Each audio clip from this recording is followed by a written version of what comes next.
That looks like it'll work. Oh.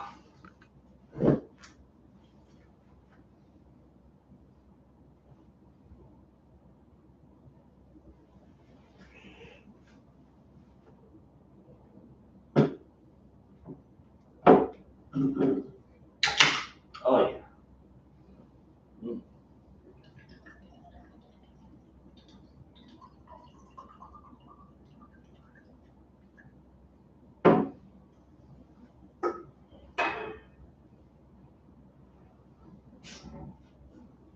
All right, I have it posted.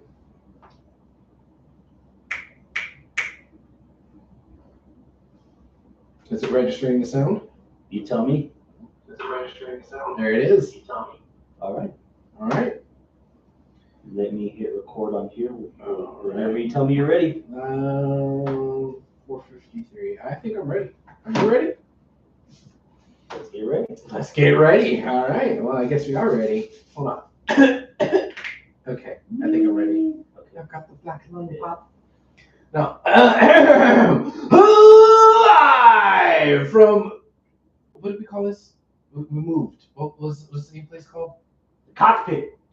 Yes, that's right. From the Cockpit in Houston, Texas, it's the 453rd edition of Houston Wrestling Radio. This is Abel. This is Chris. And thank you so much for tuning in today, guys. We very much appreciate it.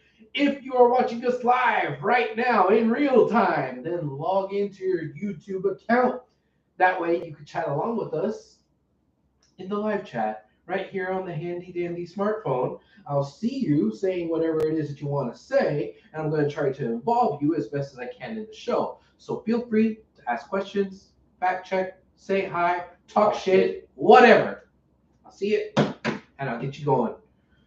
If you're not watching this live, that's okay. You can still interact with us on Facebook, facebook.com/Houston Wrestling Radio, or drop a comment down below. Hey.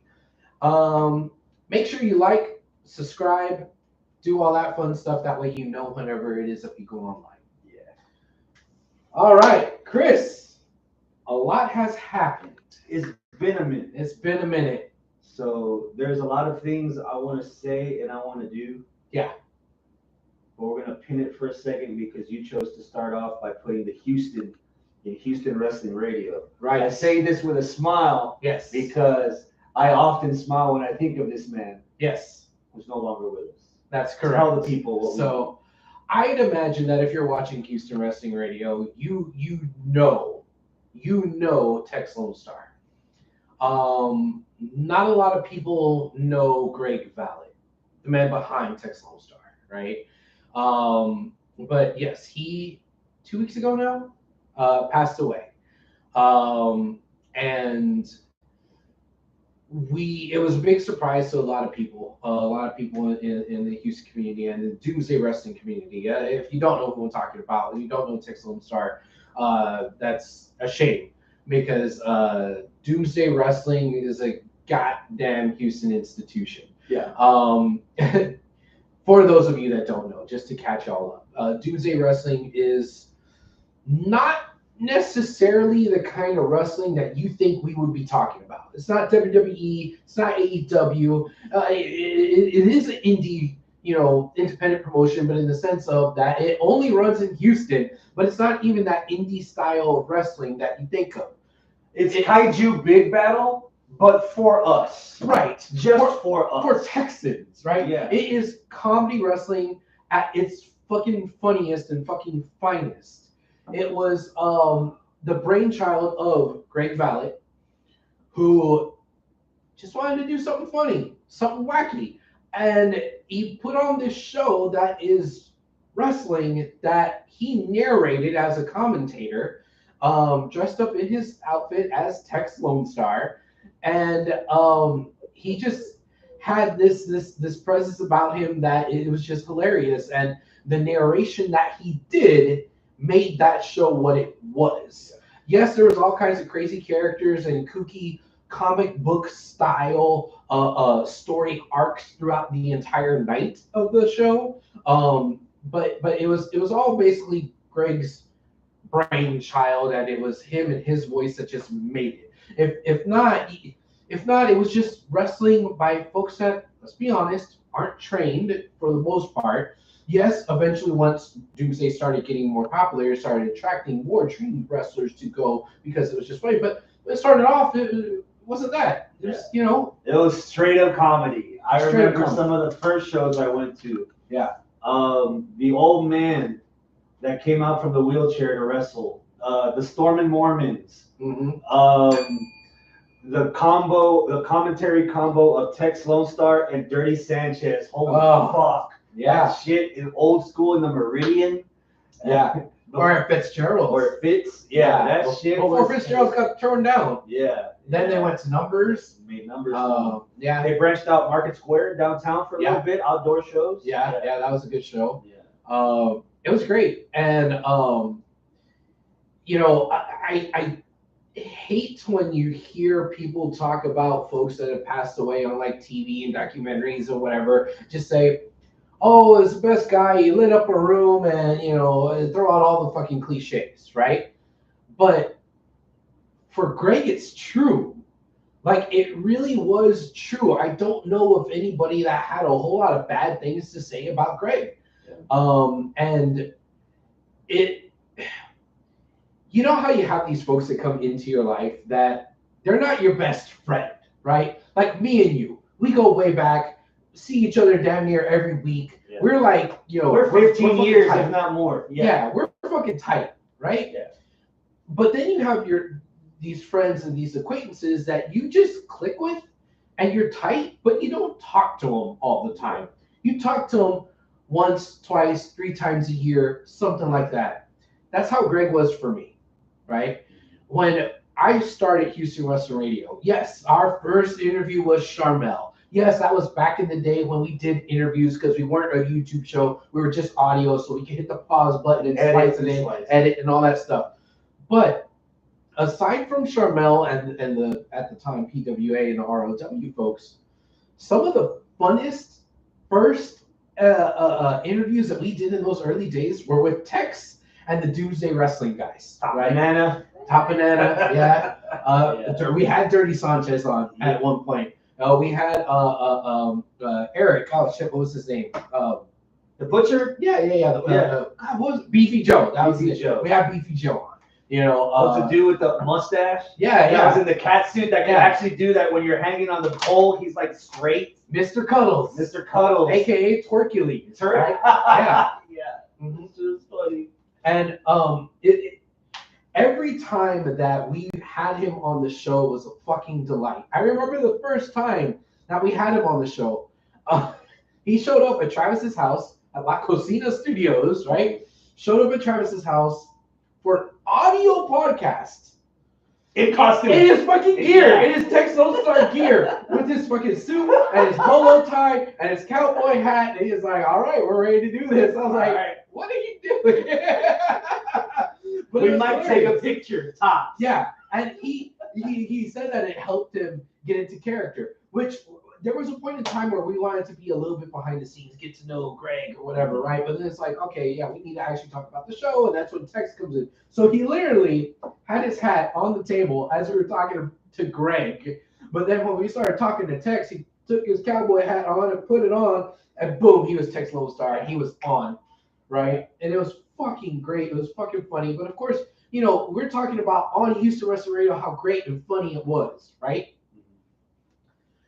But the days leading up to the interviews, it was great. It was like an old friend, to kind of bring it back to what I was trying to point out. It was like I knew him all along. He was so welcoming, so charming, so friendly that I felt like I knew him for a long fucking time, and I hadn't, right? Going to Doomsday. Because after, I went to Doomsday because everybody went to Doomsday and it was cool. It was before I even knew any of them, right? Once I got to know Tex and all the others, that's when I realized how special of a person he was. Because he went out of his way to make me feel welcome. Oh, he's the Wrestling Radio guy. Oh yeah, come in, man. Oh hey, thanks for having me on the show. Blah blah. Like, dude, why are you thinking me to have you on my stupid little podcast? Your show's bigger than my thing. And one thing that always stood out to me that he did that nobody else has done, ROW included, all other indie promotions included, he made 100% sure that Randy, my wife, was comfortable in the seating that they had. Because there's a lot of times where there's a lot of flimsy chairs and, Randy, she needs a little bit more support on her chairs, right? He talked to me. I talked to him. Hey, we're coming. Randy's coming this time. Oh, Randy's coming this time? Cool. I'll make sure that we have a chair. Not that, I'll find a chair. Where are we? I'll go get somewhere and, get her. He didn't even do that shit, but he did. He always wanted to be accommodating to everybody. And I thought, well, why is he treating me so special? He did it with everybody. He's doing it with everybody. Yeah. Everybody he treated fucking special. He was the only person, and not just to forward, I don't really care about my birthday. I don't celebrate my birthday a lot. I still get some close people like you that wish me happy birthday. Yeah. Every year he would make like a birthday card that he picture of him popping out of a cake or doing something dumb or having a face. Yes. And he would do separate poses. So he made sure that every single card he made for you, for me, for Randy, for Porsche, for Travis, Aaron, Travis, all the people that were in that Doomsday bubble, he made the detail for everyone. So we all knew that he made the effort to make one for me, one for you, one for everyone. Right. He was like that with everyone. Yeah. He literally was, and it wasn't just the Tex Lone Star character, because he would come out an hour before showtime and he would go around the ring and shake hands. Yes. Right. Yeah. But I felt that wasn't Tex. That was Greg. Yeah. Right. That was him as who he was. Right. So yeah, he's a great person. We lost somebody super special, super loving, super caring, super charming, and super friendly that day. Houston lost somebody special in Greg. We also lost a very, very special character in Tex Lone Star. Tex Lone Star, hilarious. A parody of what a Texan is, but in the way that, he is a Texan, so he can make fun of us. Yeah. And it makes sense that we're all in on the inside joke, right?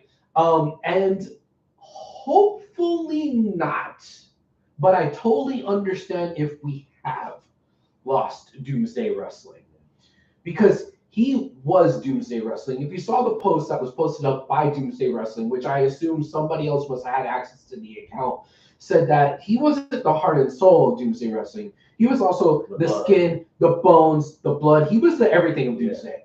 So I really hope that this is not the end of Doomsday, but at the same time, I kind of understand if it is, because I don't know if Doomsday can exist.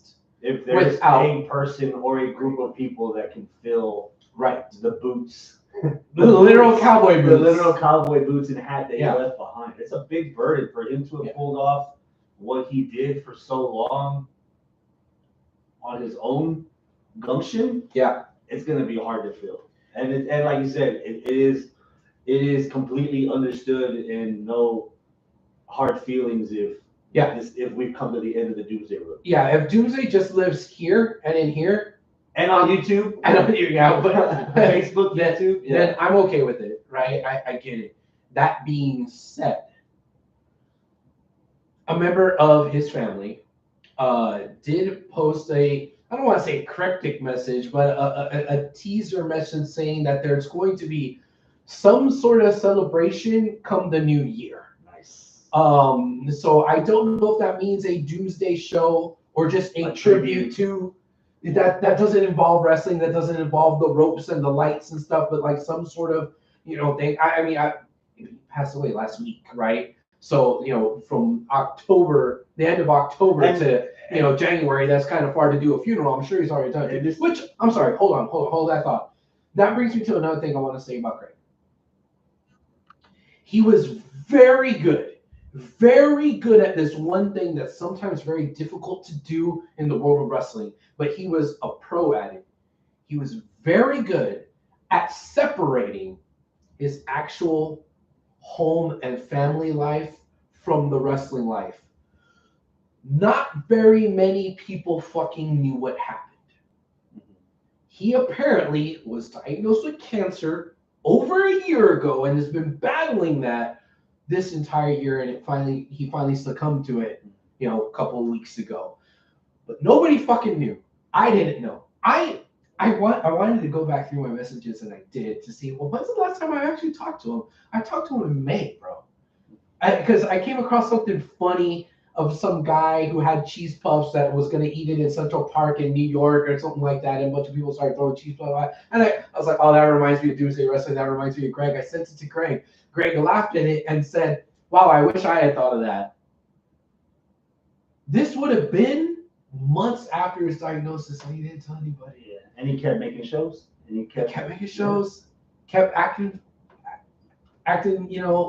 effervescent with us. Which makes me wonder. See, go ahead. Say what Which you were going to say. makes me wonder, in the vein of the topic of conversation. Yeah.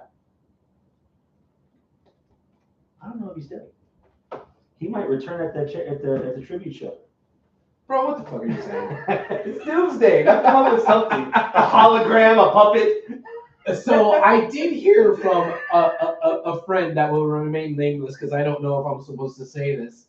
I did hear from a friend that one of the few people that Greg told about the cancer diagnosis is he said he told this friend, he was like, yeah, it would really suck for the Tex Lodestar character if I were to die.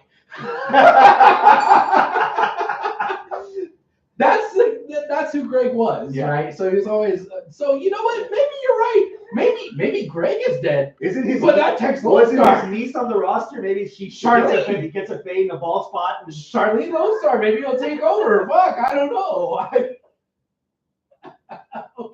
Okay. I'm on the same page with you. Got you. Yeah. Okay. Maybe Tex will show up somehow. I don't know. Yeah, that'd be funny. I mean, I think they've had folks come back from the dead in Doomsday. I remember there was a one Doomsday I don't know, show, episode, whatever you want to call it, where there was an entire theme of going back in time, and that there was a wrestler named Calendar, not Calendar, Calendar, whose name Calendar, who was messing with the timeline and stuff and kept going back and forth. So that was a fucking hilarious show. So early on, the old man, Bill Krasinski or whatever he was, the oldest wrestler in wrestling history, like they opened with the title match because he was a champion, and he had a heart attack and he died, and they wound up willing him back at the end of the show to finish the title match, and he wound up defending his title. So there you go. Yeah, so it's been done. So okay, yeah, Doomsday lore, and you can't come back from the dead, I guess. It will definitely be sorely missed in our wrestling community. Yeah. So I don't know the exact timeline, so this could be a false statement, but I would like to think in my head canon that Doomsday made comedy wrestling cool before Shikara and Kaiju Big Battle made it cool, right? I don't know if that's true. My brain says that I saw a Doomsday show before I saw Kaiju in New Orleans, and before I heard of Chikara in Japan or whatever. So right. That's the story. I'm sticking to it. There we go. So R.I.P. Greg, R.I.P. Tex. Hopefully not R.I.P. Greg. Yeah. Maybe not R.I.P. Tex. And hopefully not Doomsday. Definitely, hopefully not Doomsday. But yes, whoever is in charge of whatever's going on for this tribute or whatever it is that they're planning on doing at the beginning of the new year, please let us know. If you need me to get involved, I will happily help you out in whatever way I can. I understand I'm not in the Doomsday family. I get it. But whatever it is that you need help on, I will fucking volunteer and help you with whatever it is that you need. Like me personally, Abel Morales, I will do whatever it is you need to do. So I'm more than happy to help out, because I feel like he was such a contributing factor on helping us out while we helped him out. That I feel like I owe him and Doomsday something. you know. So yeah. All right. That's the Doomsday Talk. This is an easier transition to do because of who the person was that we got to talk to. Okay. So, in the vein of having a laugh, let me restructure this a little bit. Yeah. Let's talk about some match of the week candidates. Okay. Because it's been a few weeks. Uh-huh. So, right off the top of my head, Donald Trump versus Kamala Harris. Oh, God damn it, dude. We're really going to go there. Oh, my God. Oh, that's not. Can we not? Can we not? Oh. All right, fine. Maybe dial it back a little bit. Okay. Mike Tyson versus Jake Paul. Okay. Yeah. That's a little bit more comical. Is it? I would assume so. I didn't watch the damn thing. Did you watch it? I tried. Travis and I tried. Yeah. Netflix was god awful. It was buffering so bad. Yeah. Legitimately, the women's match was fucking brutal, bro. Yeah, I heard. It was fucking brutal and entertaining and god awful that the chick that won. Because it was obvious she was leaning in with her head before she started throwing combos. Mm-hmm. And that's how she cut the chick open earlier in the fight. Okay. And that was the target that they kept going for. But that women's match, bro. Yeah? Yeah. Okay. I didn't watch a lick of Paul Tyson. I just know that that's when the buffering happened. No, the buffering happened. Okay, so there was a first fight that was like 6 rounds. We were able to make it through there. Then there was a second match that started that was like 12 rounds. 2 guys. Okay. Which actually was pretty good too, but that's when the buffering started because everyone started, just like typical boxing. You go to a boxing match, if you've ever been to a boxing match or watch it on pay-per-view, the arena is fucking fourth full. No one watches the fucking preliminary matches. As the night goes on, people started showing up. And I guess that's how the viewing appetite also happened because once we got closer to the time where you thought Paul versus Tyson would be on the screen, everyone tried logging in, everyone tried watching the fight, and then like 25%, and it just stayed there. And we're like, fuck it. Dragon Ball Daima just got released on Netflix. It's a sub, it's not a dub, but I don't mind reading. Let's watch some Dragon Ball. You can read? I was elected to lead, not to read. That sounds familiar. Simpsons movie. No, the Simpsons predicted it. And we're trying to get back to the fight. Nothing. And there's like highlight clips on YouTube, but they're like scattershot. It was awful. We just threw it. 11:30, we threw in the towel. I was like, I'm done, so I can't give it a shot. I couldn't do it. Did you see Mike Tyson's ass? I saw the pictures. Okay. That's America's ass. Baby got back. Still, Iron Mike, man, no crack. Well, other than the crack, but right. Well, yes. Other than the crack. So you didn't get to watch any of it. I didn't want to watch any of it.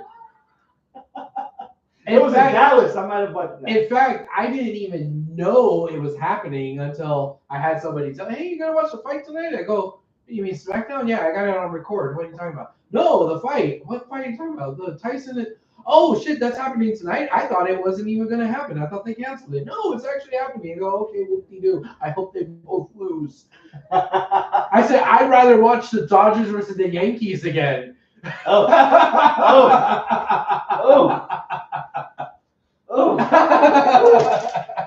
Don't shame the star. No. Some actual wrestling. Okay. We saw a glimpse of something before we went on the air because it'd been a minute. Yeah. Speedball Mike Bailey versus Hijo de Vikingo from TNA Bound for Glory. Right. What'd you think?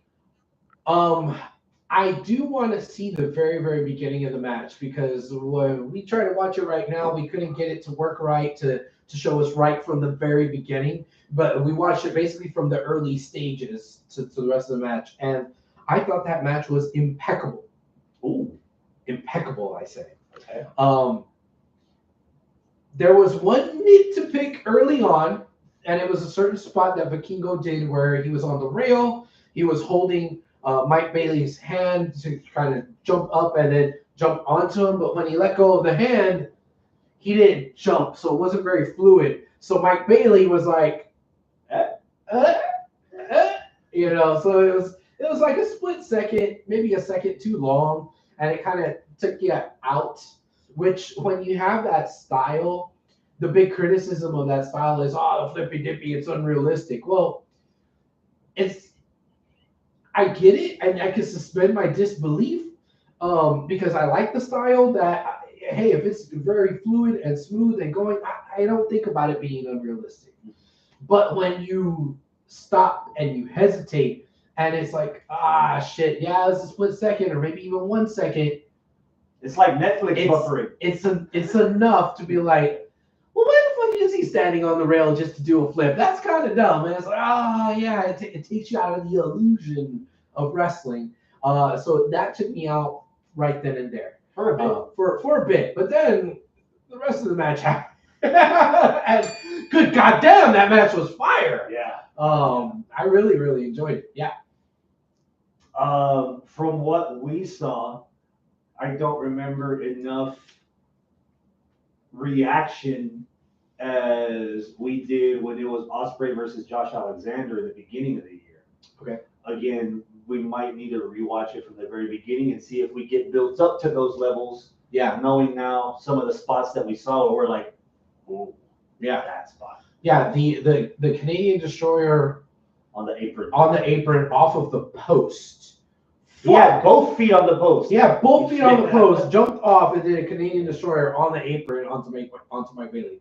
God damn, that was cool. The only negative part, the only negative nit to pick isn't so much the match itself, even the stuff that we haven't seen.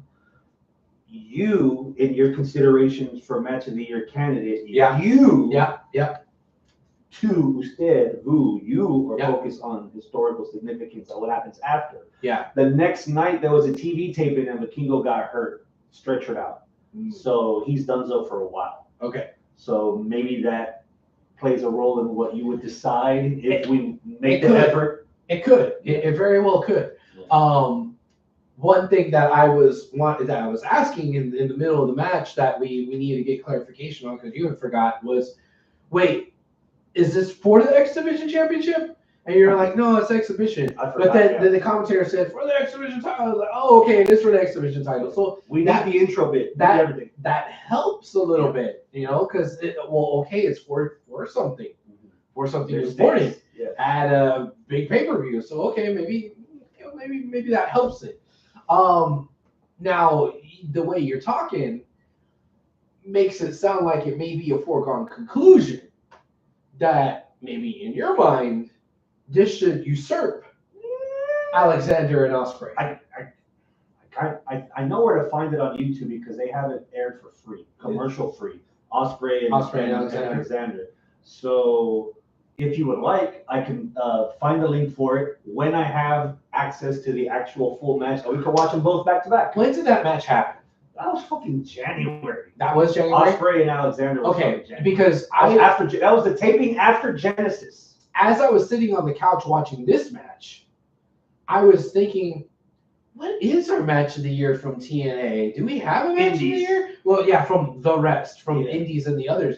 Was it from some other promotion? I thought we had something. No, we didn't. And then you had to say it, and I was like, oh, that was last year, wasn't it? No, that's this year. I can't. They had wrestled last year. That was a rematch. I can't remember this fucking match. Yeah. So I don't want to say that just because my dumb brain can't remember it, that this match is better or worse than Vikingo and Speedball because I don't remember it. So yeah, I would like to see both matches. We can make that happen for sure. Side by side in their entirety. This match, the one the Vikingo match, I need to see it from jump. There's potential, definitely. Yeah, because missing the first maybe 1 to 5 minutes, I don't know how much we missed. Missing that first bit, I think might help it. It might hurt it. I don't know. Because I also remember thinking when the match ended, oh shit, that's the finish. Oh, okay. Well, cool. But then I felt like that was a little short. Oh yeah, because we didn't watch the first 5 minutes. So I need to watch both matches to figure out whether or not I'm on. Okay, cool. Yeah. First round of the tag team tournament for title shot against Private Party. Mhm. FTR against fucking House of Black. Yeah, Fair. that was good. Yeah. Something that people might not expect. SmackDown a few weeks ago, Naomi versus Nia Jax for the title. That was actually pretty good. Okay. And then last week, we got Motor City Machine Guns against fucking Street Profits. That was a banger. I hated that it ended the way it did. I hated it. But goddamn, everything else was fucking magnificent. It was fun. There might be a couple more matches that I'm missing. It's been a while, and I drank since then. So I think so too, but this, you might be mad at me for saying this. Private Party versus the Bucks was pretty good. I know the Bucks are very unpopular right now. I'll take your word for it, because on that episode of Dynamite, I was laying on the couch watching it on the telly the entire time, and it wasn't until Private Party and the Bucks that I passed out. And magically woke up as Private Party were celebrating. Right. And I made it away through the rest of the show. Yeah. It was pretty good. I enjoyed it. I didn't think it was a bad match. And I really did think that Private Party was going to lose. I was pleasantly surprised that they won, because my thought process in it was, the stipulation is they're going to split up. Well, yeah, they've had Cassidy separated from, Mark Quinn. Mark Quinn was injured. He was injured, and they started doing stuff with Cassidy.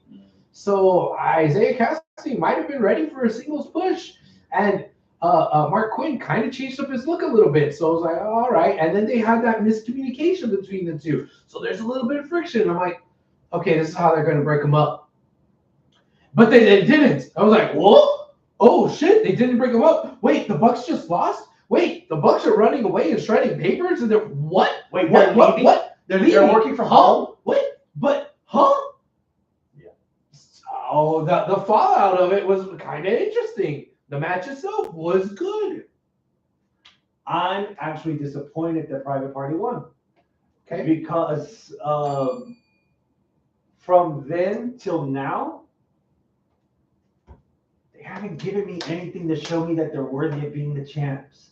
Their promos aren't them reacting on the stage, watching the qualifying matches, They haven't defended the titles at all since they won them. They haven't even wrestled on television since they won them. Okay. That's not a good start. Yeah. There's at least two teams in that four-way match that we're going to talk about later that I think are more deserving and more popular than Private Party.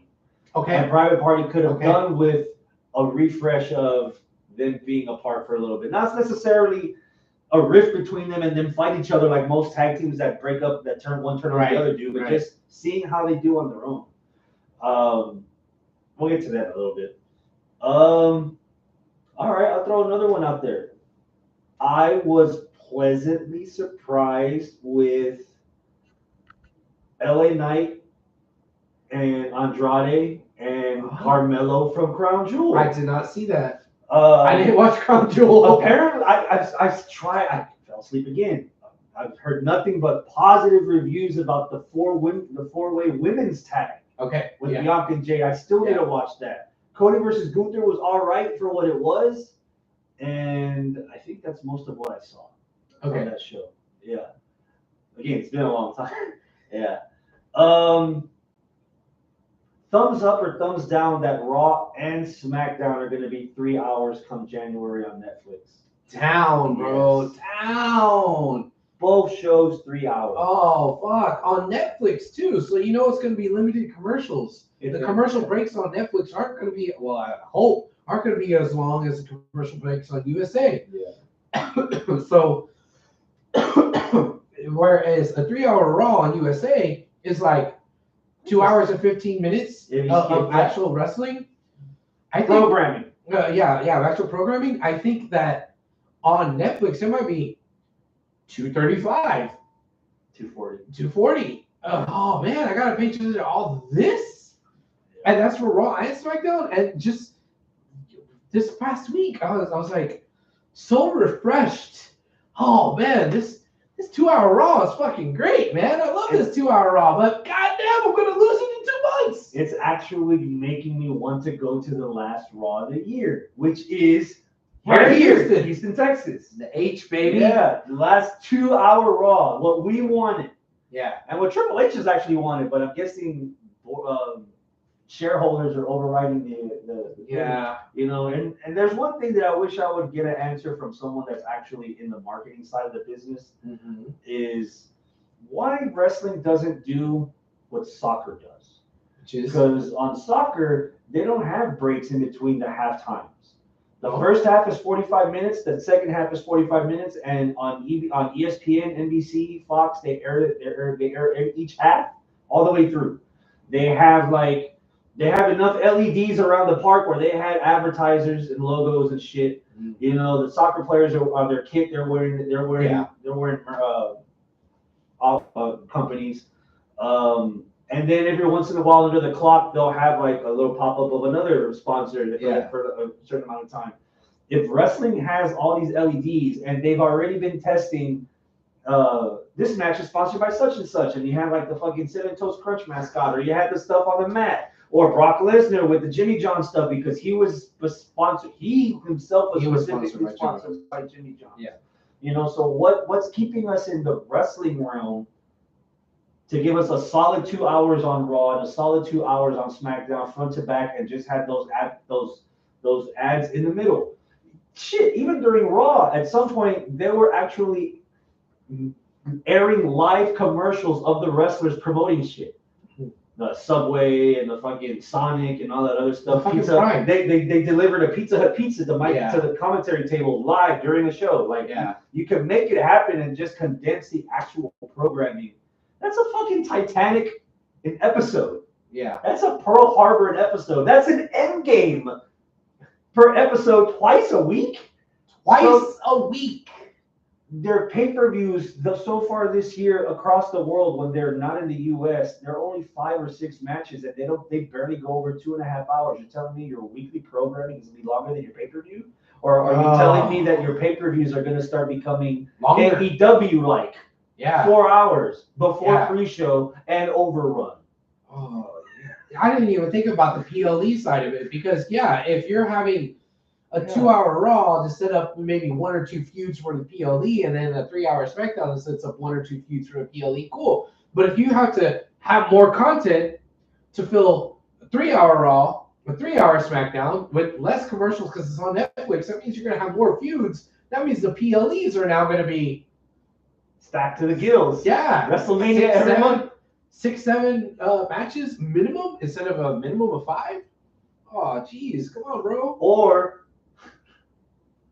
to fill the time, how many more pay-per-views a year are we going to do? 2 nights of Royal Rumble? Are we going to do 2 nights of Hell in a Cell? Are we going to do 2 nights of Money in the Bank? Are we going to do 2 nights of such and such?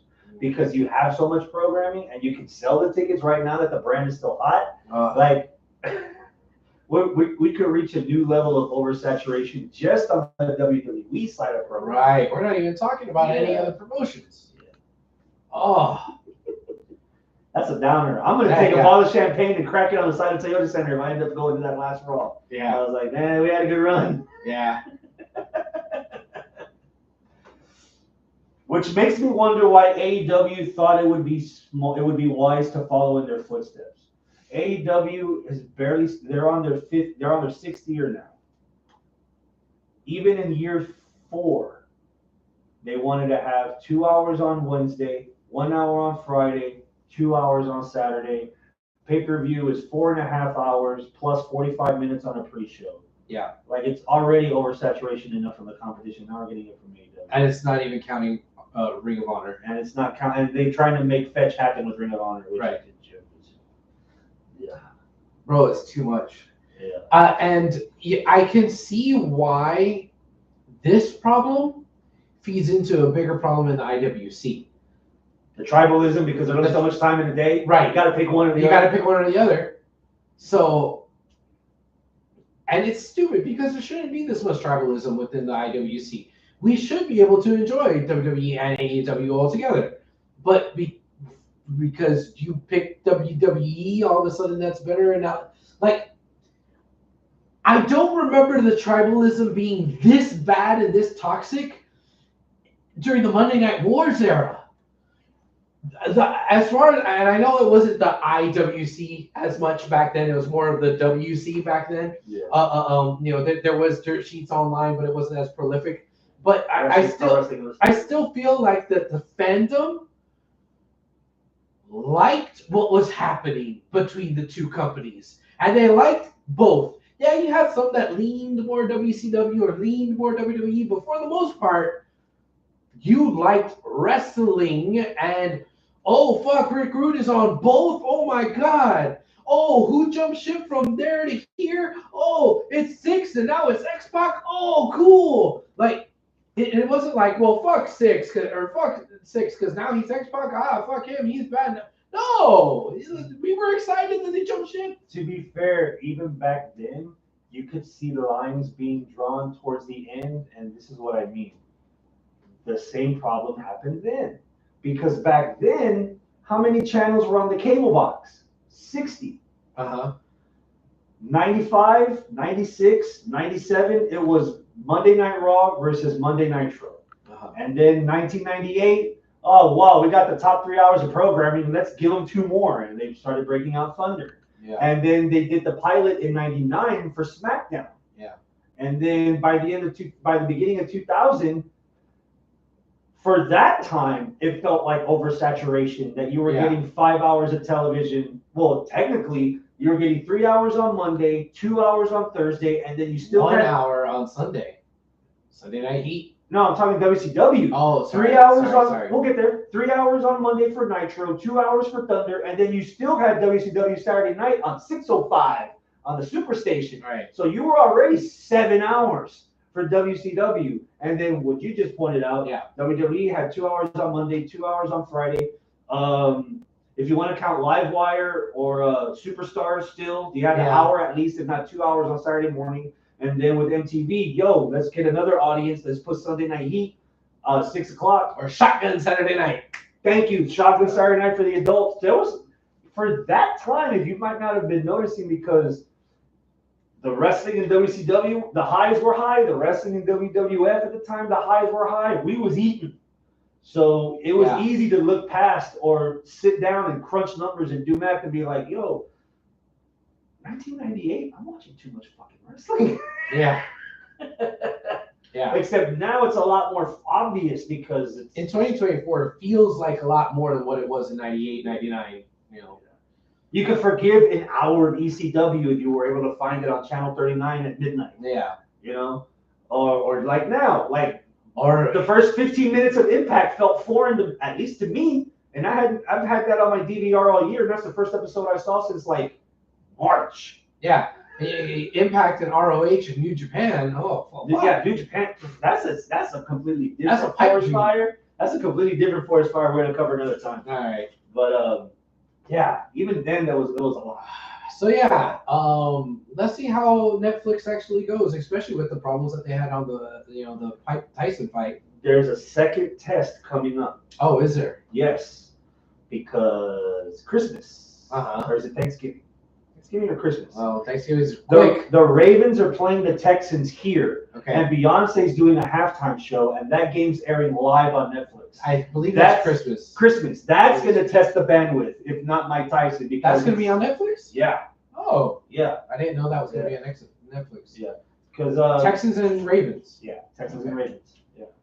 So there's going to those be prices spiked fast. It went from the cheapest seat was $140. Now the cheapest seat's $950. God damn! Beyonce. It's a Beyonce concert with the football thing happening in between. Unless she goes over 2, I bet a lot of people spent money for that Kamala Harris rally at Minute Maid Park to see Beyonce perform, and she ain't seen a lick. A lick. Between that and Katy Perry the night before the election, she shot her own foot. I'm gonna pull something out of you before this show's up. I'm gonna try. What do you like right now about AEW?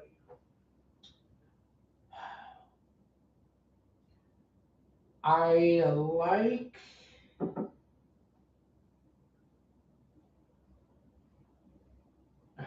Well, I kind of already said one thing that I like, which was the private party revival, I guess. So yeah, that's one thing.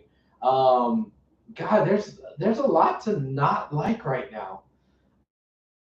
Oh, I got it. I don't know why I had to dig for this one. Swerve and the Hurt Syndicate. Swerve versus the Hurt Syndicate. I like it. I like it a lot.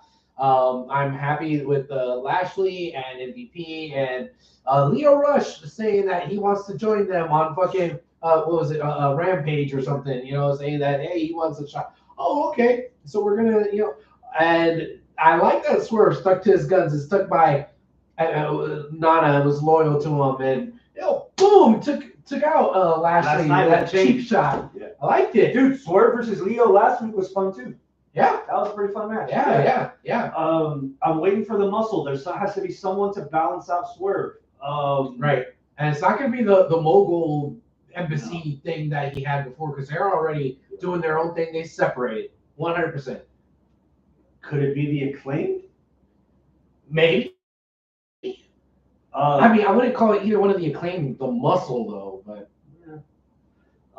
maybe Daddy S. The promo videos weeks ago had Ed Duca. He's a former football player. He wrestles in MLW. He's got size. He's got a look. He looked like he meant business when he was working out with Swerve in those promo videos. Announcing the comeback. I'm curious to see what they're going to do to balance out. Swerve needs help, but at the same time, Leo Rush is interested. Max Caster, if not both of the members of the Acclaimed, are interested. I'm liking the subtle hints with Ricochet because Ricochet's always suit and tie and looking classy. And the MVP and Lashley are like, yo, no trouble. We just came to wish you luck. You looking good. Go get him, Tiger. And Lashley like acknowledging Ricochet, and Ricochet is like not like upset, but also not dismissive. Yeah. So you still like, well, man, if I can't beat Ospreay, if I can't beat Takeshita, I might need something. So it's funny because what should be getting the most attention is the takeover by the Death Riders. Right. But what has my attention is the Hurt Syndicate. You know, they had this post a few weeks ago on their Twitter, on Facebook. It's like, hey, you asked for it, now you have it. Please come support us. We're gonna be live Wednesday on Dynamite. The Hurt Syndicate's back in business. Yeah, I was like, that's legit. Like, I get you. My money's in my mouth now. Now I gotta support them. Right. And their shit's fucking good. Mm-hmm. And Swerve's holding his own. Yeah. I'm liking it. I'm invested to see them in every segment coming forward. I almost feel like that this is the push Swerve needed that he didn't get when he became the fucking champ. Yeah. Right. So if you could really run with this and not just have Swerve be the enhancement talent for Bobby, but actually build Swerve with this, oh man, this is gonna be good. But with that is a grain of salt.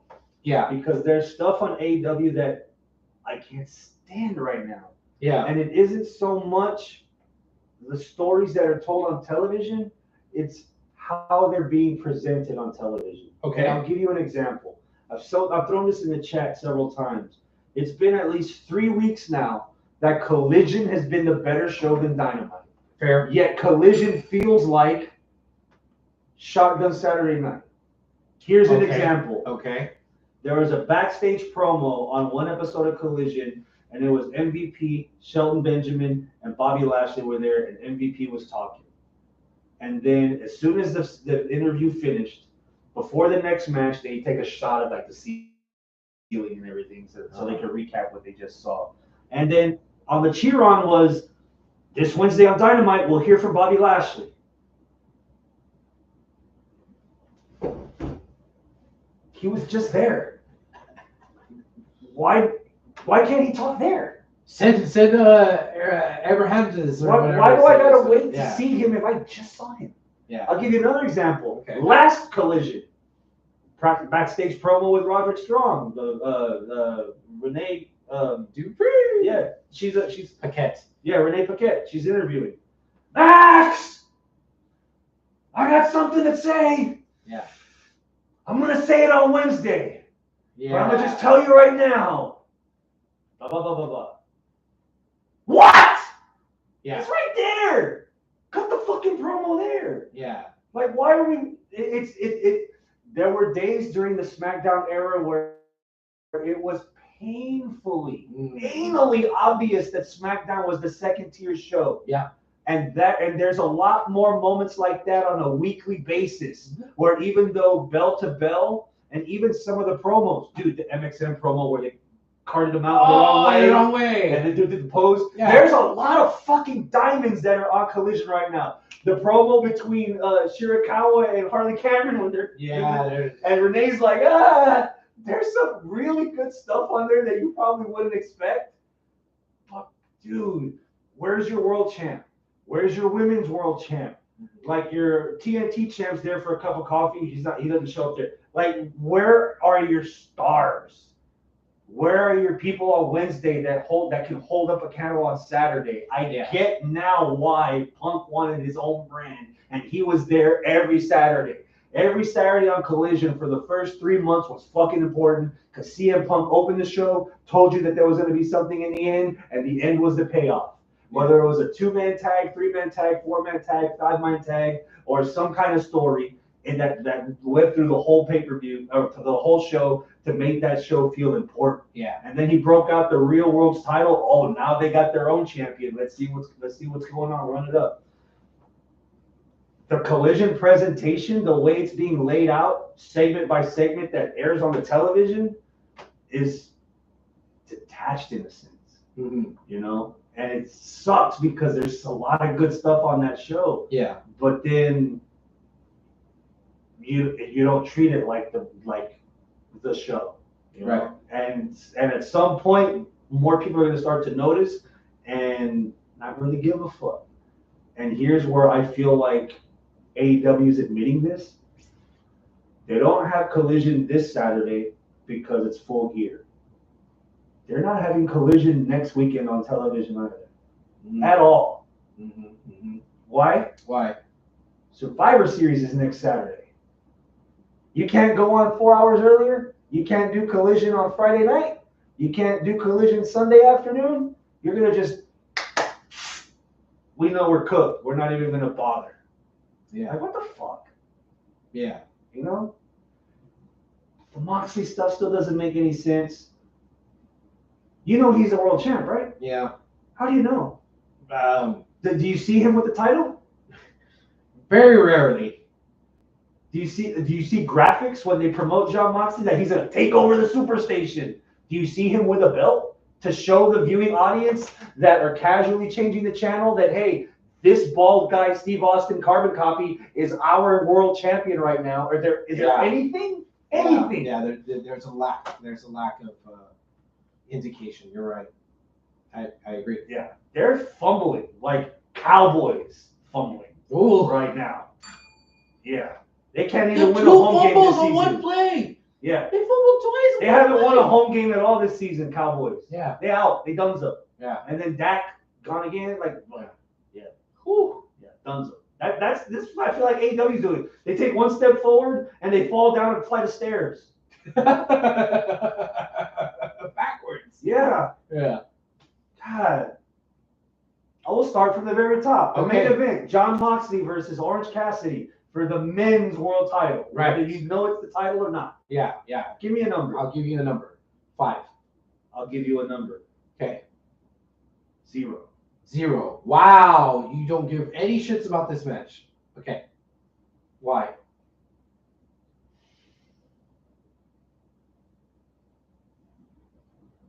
This may be a bitch reason, but I still don't know what a Death Riders is. Where is the explanation that you tried to suffocate Bryan Danielson twice? Why are you guys the Death Rider? Why are you guys BCC minus the GOAT? Like, how did we get here? Like, where is your wife on commentary saying, I don't know what my husband's doing? Where's Roderick Strong going, man, my bitch of a wife don't listen to me no more. She's up with this fool. Like, this doesn't make any fucking sense to me. None. Okay. And to be fair, the first actual threat to John Moxley as his world title defense, because this is his first world title defense since taking the belt from Bryan Danielson. In the year of the Lord 2024, I still don't see Orange Cassidy as a main event caliber wrestler. Where's the promo? Where's the match?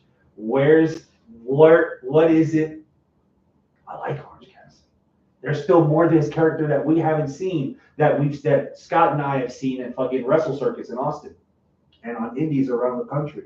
There's more you can do with the character, but right now, look at John Moxley and his group. Look at Orange Cassidy and the Land of the Misfit Toys, a conglomeration. Is he your face of the company? To you, and then overall abroad from everyone's opinion. Is Cassidy drawing viewers? Is Cassidy selling tickets? Is Cassidy moving any needle on a metric that can be measured? Or is Moxley just that bad that it doesn't matter if it was Moxley versus Sting? Okay. I hear what you say. Got it. Go. Run. You kind of stole a little bit of what I'm going to say, but I want to answer your question first. Your question is Orange Cassidy the face? I think he is by default. There's no other face that's facier than him right now. Darby? You might say Swerve, but Swerve is still riding a little bit of that tweener phase. You could say Darby, but Darby is kind of nowhere to be found. And honestly, I think Orange might be a little bit more beloved than Darby. Maybe by a hair. I give you that. But now the problem is, I don't think that it has for either one of the guys, whether it's Darby or Orange. I don't think that you've gotten to that fever pitch with either one of them in either A, popularity, or B, competence in the ring kayfabe wise to be a threat to the world title. Mick Foley, God rest his soul. Wait, he's not dead. Mick Foley, one of his characters. Right, I know, right? Mankind. Yeah. How about that? Mankind was not the caliber of wrestler to out-wrestle anybody and win a world championship. But he was beloved enough that all the other faces would help him out to take out the monster heel and lift them on his shoulders, and everybody cheered and the crowd not give a shit because they loved him so much. Daniel Bryan was the polar opposite. He is that badass of a wrestler that it doesn't matter that he was 4'2" and 98 pounds soaking wet. I know, hyperbole, right? That he was 4'2" and 98 pounds soaking wet. He's that good of a grappler, a wrestler, a technician. He is that smart in the ring, has that high enough IQ that he could beat Triple H, Batista, and Randy Orton in one fucking night and win the world title. You have not done either of those things with neither Darby nor Orange. And god damn it, that hurts to say because I love Darby and I love Orange, but they're both pipe cleaners. And god damn it, I hate that I'm saying that because I feel like I'm agreeing with fucking guy with the racket, you know. Corny. Fucking corny. Because like I don't want to agree with Corny just because he's a small guy, you know. If you want, but you got to overcome that. That's the uphill battle that you're fighting with these two guys. You got to either get them over enough to where it's at a fever pitch where they're so beloved that they can't be denied, or they're just that good at wrestling that they can beat whoever it is. I believe it was Zack Sabre Jr. Zack Sabre Jr. is that good at wrestling that he could beat anybody. It doesn't matter their strength or their speed. He's just that good of a grappler. These two, no. Yeah. Go ahead. The closest, if we're going to go by belovability, yeah, actually would go to Darby because he got the okay from Sting. They were together so much that Sting eventually gave Darby the rub that Darby got all those Sting fans. Where is the rub that Orange has got? Not all, but where is the rub that Orange has got to show that he is as beloved as Darby? He doesn't. He doesn't have it. He doesn't have it, which also hurts me to say because I feel that he's on that trajectory. He's just not there yet. And I don't know what he needs to get there, but he's not there yet. And I think to kind of address something that you were kind of bringing up is that where is that character development? You said that there's more that can be done with that character, and you're right. The laid back, I don't care hands and pockets thing is cute. It's funny. It's a great mid-card draw.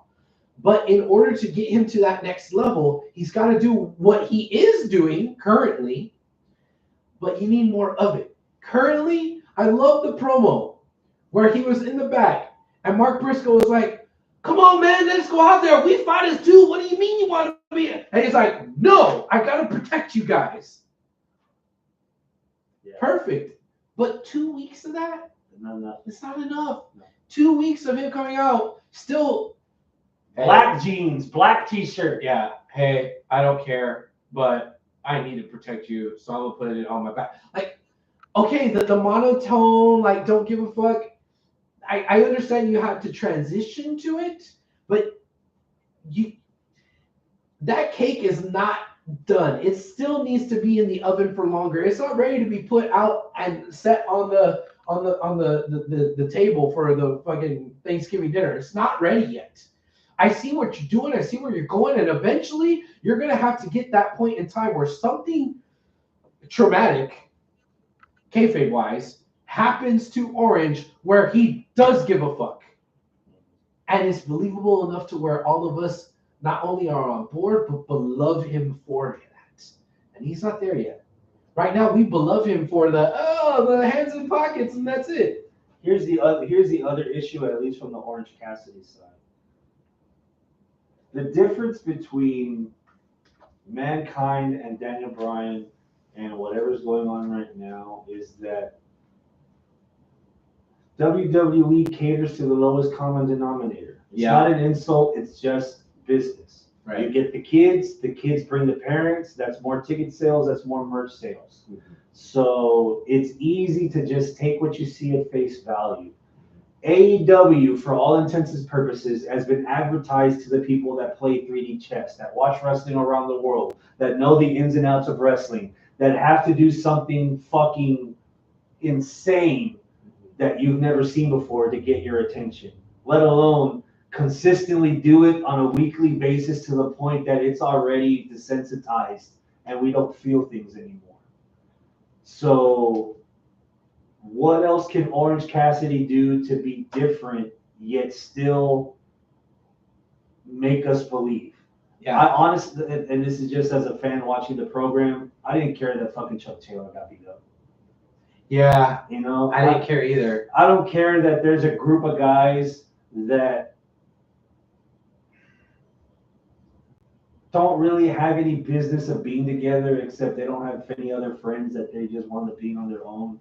You know, why is there a group with Kylo, Orange, Tomohiro Ishii, Mark Briscoe, and fucking Azúcar, Rocky Romero?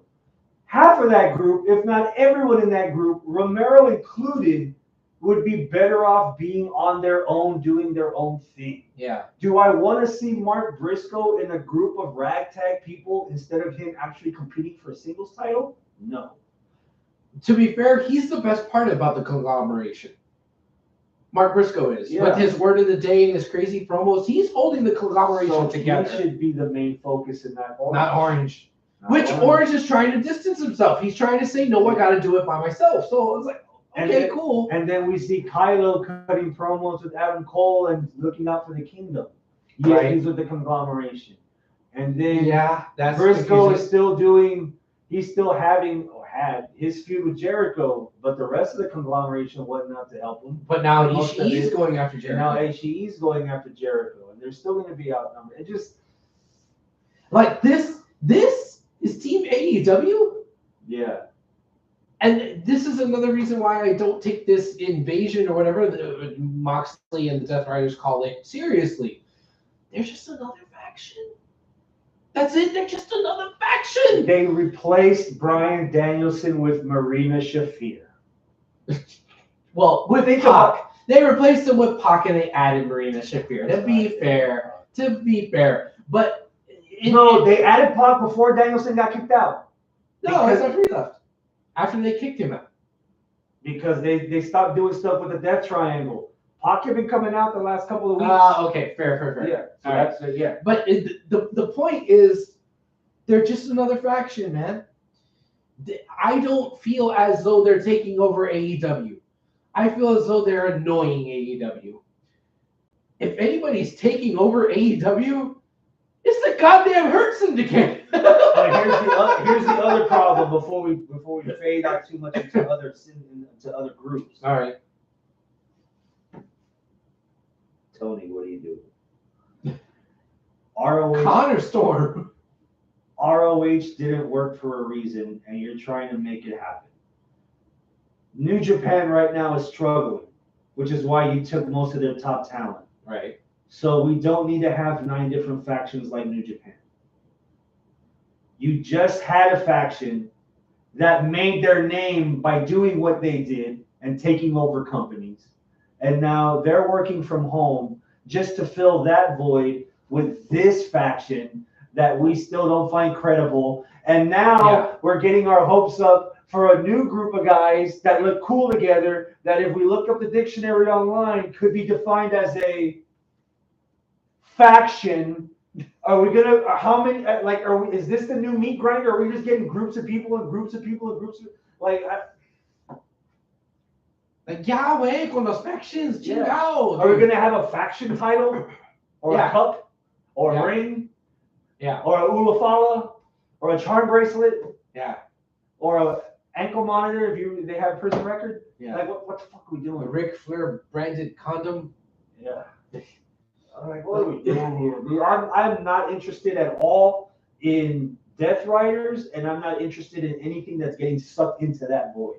Okay. And if you're telling me that 6 months from now, 9 months from now, you're going to give me Death Riders versus Hurt Syndicate, I don't want it. Because the Hurt Syndicate will lose.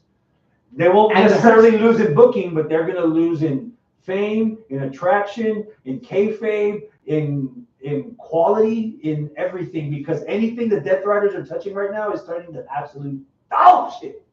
And I don't see the Hurt Syndicate being raw pro AEW. Yeah. The Hurt Syndicate needs to be pro Hurt Syndicate.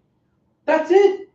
You don't need to have an invasion with this. Like, that's the other annoying thing about the Death Riders. This would be A-okay if it had nothing to do with taking over AEW and invading and blah, blah, blah, blah, blah. Like, no. You're just another faction. Let's make it easier. Death Riders on Wednesday, Hurt Syndicate on Saturday. Keep them the fuck apart. Cool. Who do you got winning? Moxley. Moxley's not losing his This belt is right now. another reason why I don't like Orange in this position. Another reason why I say that he's not done coming out of the oven yet. Because he's going to lose. He's going to lose, and this is going to truncate his entire growth. In this entire, changing to the black denim. Oh, may as well be Venom, right? Yeah. Changing to that and becoming more serious. It's all going to be worth nothing when he loses. And he's going to lose. The faciest person in AEW right now is Will Ospreay. Oh. He is wrestling Kyle Fletcher. Grudge match. Oh, you know what? I am 10. All right. They have not fumbled this. You're right. As much, if You're right. The additions and the subtractions have been working for their benefit.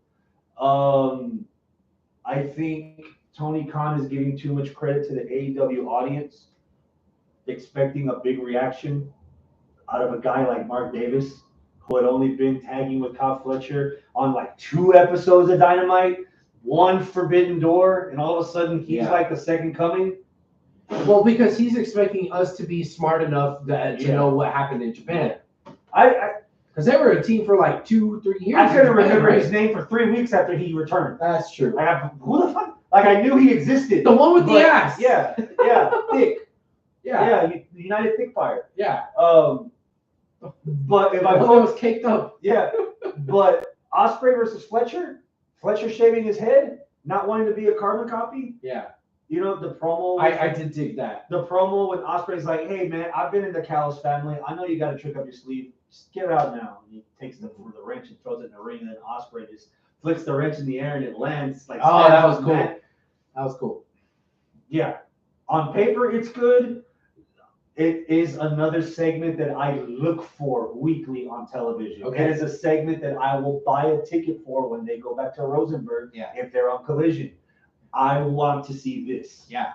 Aussie History X, Kyle Fletcher. I'm digging it. I'm digging the new look and the reasoning behind the new look.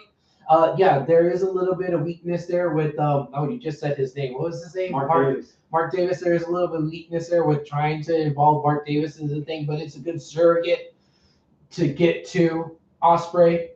Totally get it. I am not at a 10. I want to say I'm at like 8.5.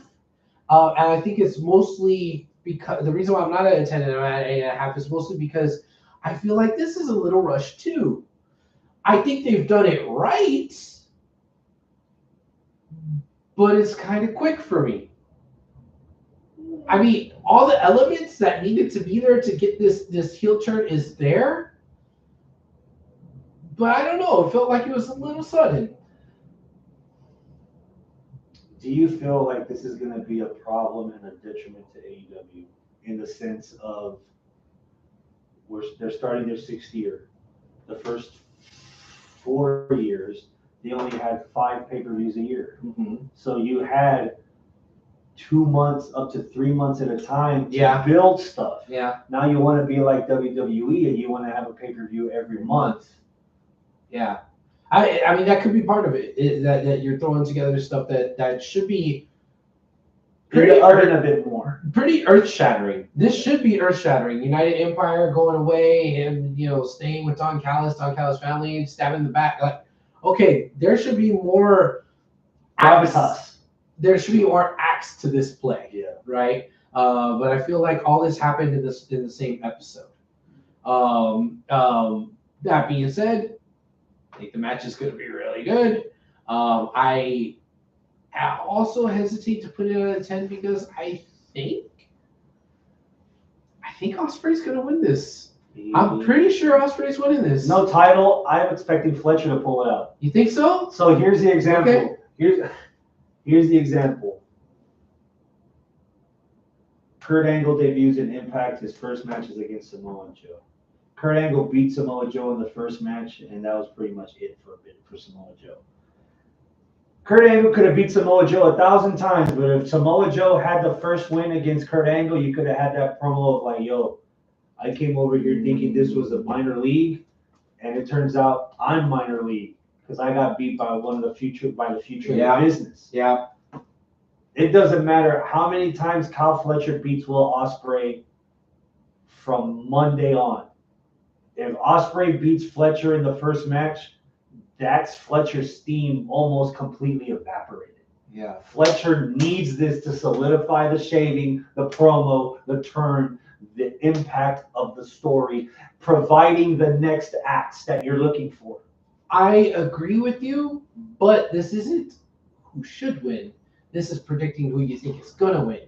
And I think Tony likes Ospreay more.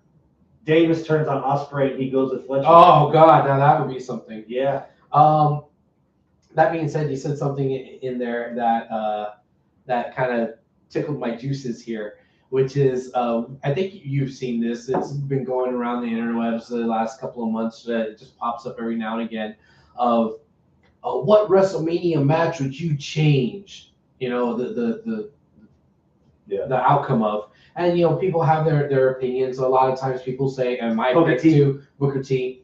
But if you were to broaden that out and you were to say, what match in history would you change? Period. Would yours be Joe beating Kurt Angle for the first time? Or can you think of another match? I know I we're going on a tangent. have a match on the top of my head already because Okay. I'm gonna die on this sword to the day I die. What? Yeah, I'm Okay. gonna keep dying on this sword until the day I die. Okay, fair. Because I don't want to toot my own horn. I was at this show. It was the Royal Rumble where AJ Styles debuted, and Roman Reigns was eliminated. His title was on the line, so that was guaranteed a new champion. Uh-huh. And Triple H wound up eliminating Dean Ambrose to win the title. Okay. You could have told a much more interesting story with Roman Reigns ringside on his ass because he got eliminated. The last two people in the ring are Triple H and Dean Ambrose. Roman's ringside looking at this, and Triple H just like taps Dean Ambrose on the shoulder and says, "Part of the plan." And Triple H just eliminates himself and gives the title to Dean Ambrose. Wow. And you're wondering, is Dean Ambrose on Triple H's side, or is Dean Ambrose still Shield with Roman? Like, even though they're not, a Shield doesn't exist anymore. You could have had a nice 8-week tease building up to WrestleMania to see whose side Dean Ambrose is on, and do a fucking triple threat with Ambrose, Roman, and Triple H. Damn. Yeah. Okay. WrestleMania in Dallas. You could have done that. Okay. But instead, Triple H. LOL, Triple H wins. Yeah. And yeah, just creatively, that's the one that that's the one that I would mark. Okay. But man, Joe could have been champion a year or two earlier had he been beat Kurt Angle in his debut match. And do you think that would have solidified not only Joe but maybe TNA more? Yeah, because this is the problem that I find with wrestling in general, is that when someone leaves a company and goes somewhere else, well, 99% of the time, when someone leaves WWE and goes somewhere else, and that person goes on a 3-match run, 5-match run, 7-match run, Punk, Edge, Christian, Kurt Angle. Okay, so TNA was fucking nothing. Yeah. Like, again, tell the story. So here's the exception to the rule for anyone that old school it or watched the documentary. Old school ECW. Steve Austin got fired from WCW. He's wrestling ECW. His first match is against Mikey Whipwreck. And Steve Austin fucking lost. Yeah. And cut the promo afterwards. Yeah. Please, Eric, hire me back because I don't think I can make it in ECW, man. I thought this was going to be easy. I got whooped by Mikey fucking Whipwreck. This is not a fucking Bush League. This is legit. Where has that been in wrestling since? You're right. How many newcomers from other companies have lost their first couple of matches to actually put over the place they're in now? Yeah. How many matches is Bobby Lashley going to win? Bobby Lashley just won his first one. Yeah. Against two guys that nobody knows. Which, why the fuck does nobody know Cheeseburger? We're supposed to know Cheeseburger, guys. He got a chant. You're supposed to know who the fuck Cheeseburger is. He's not a jobber. I mean, he is, but he's not. It's Cheeseburger. Hold the mayo. Yeah. Did we just scrub out Cheeseburger? There are always casualties in death. Oh. And if I want Ring of Honor out of its misery, make Cheeseburger an agent. Keep him backstage. What differentiates? What's it going to take to make Cheeseburger great again? A triple? Or a quadruple? What you just said about Orange Cassidy and fucking Darby Allin, you line all three of them up, those are your 3 pillars that need about 2 more pillars worth of weight for them to be presentable. Okay. I will say he's got a 6 Shote. There was a match where it was Cheeseburger against the hip hop group when Ring of Honor was still Ring of Honor, and they all lined up in Cheeseburger. Bah, Shote. The next one, bah, Shote. And he's dropping them all like a fucking bad habit. Like, I can appreciate Cheeseburger in a microcosm in Doomsday on untelevised television, but when you put him on 2 hours of television where you have stars that are not on there, I can't defend it. I can't. Let's move on. Yeah. So let me frustrate you a little more. Oh no! Make this make sense. Okay. MJF versus Roderick Strong. It makes sense because it's the first step before he gets to Adam Cole. He's the mini boss, I guess. The rivalry was between MJF and Adam Cole. Why is Roderick Strong so upset? Because Roderick Strong was I told you so. So then he should be upset with Adam Cole. Right. He shouldn't be trying to get a match with MJF. So what are we doing? I don't know. This is going to sound awful, and I apologize for saying this. Last night's show, wrestling was at its fakest during the promo between Kyle O'Reilly and Adam Cole. You could hear a fart in that arena, and neither one of them were designed to cut that promo.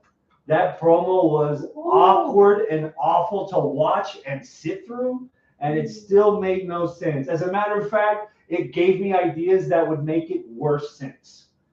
Roderick Strong is wrestling because Adam Cole got screwed out of the match. What if Adam Cole and MJF get fucking back together? How much more sense will that make? What the fuck are we doing here? That's just booking swerves for swerve's sakes that don't make sense, just so that you can say you swerve somebody.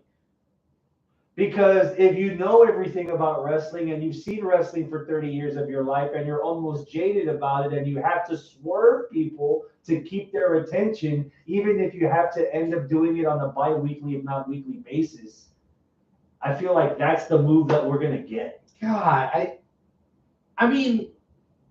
And so then we're feuding MJF and Adam Cole versus the Undisputed Kingdom? Well, they would just be the Kingdom if they're without Adam Cole, right? Yeah.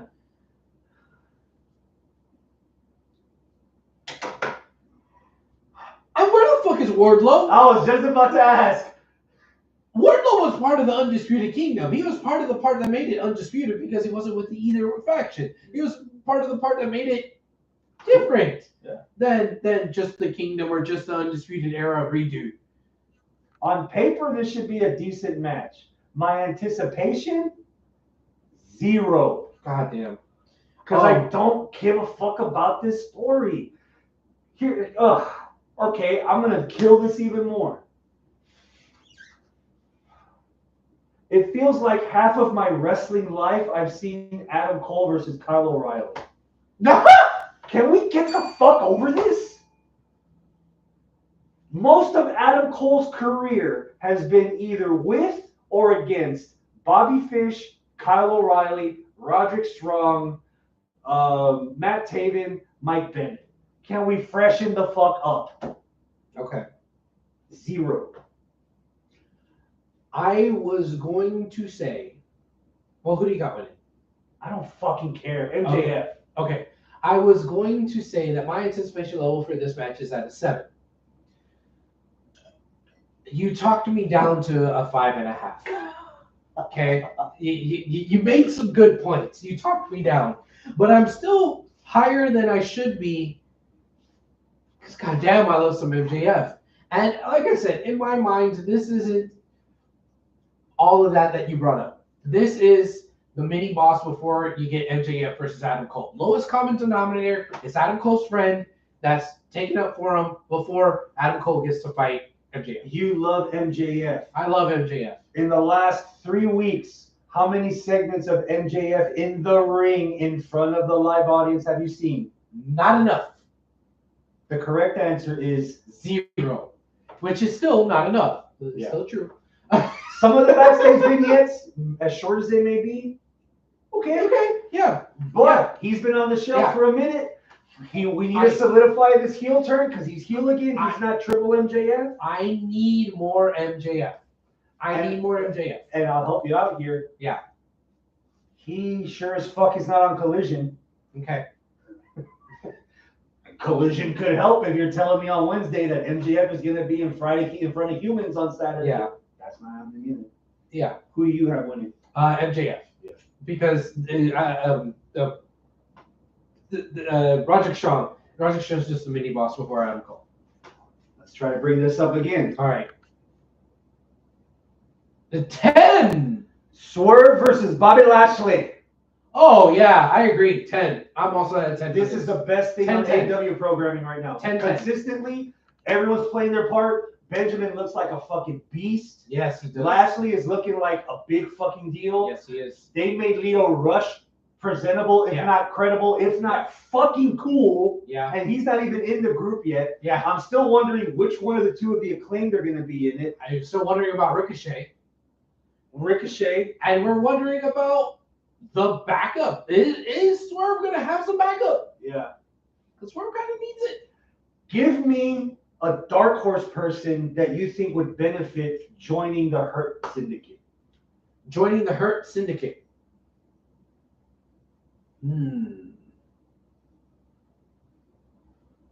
Scorpio Sky.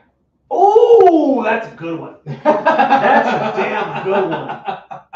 Okay. Yeah, Scorpio Sky coming back after being gone for a long time and just being a badass, being serious, away from the SCU stuff. Like, yeah. You know what I thought you were going to ask me, which I'm going to just turn around and ask you? Who's a dark horse candidate that could back up Swerve? I just told you. I'm all up on Nduke. But if you want somebody else. Okay, that's right. I forgot. If you want somebody else, man. I hate to say this name because he hasn't really been on his own enough. Okay.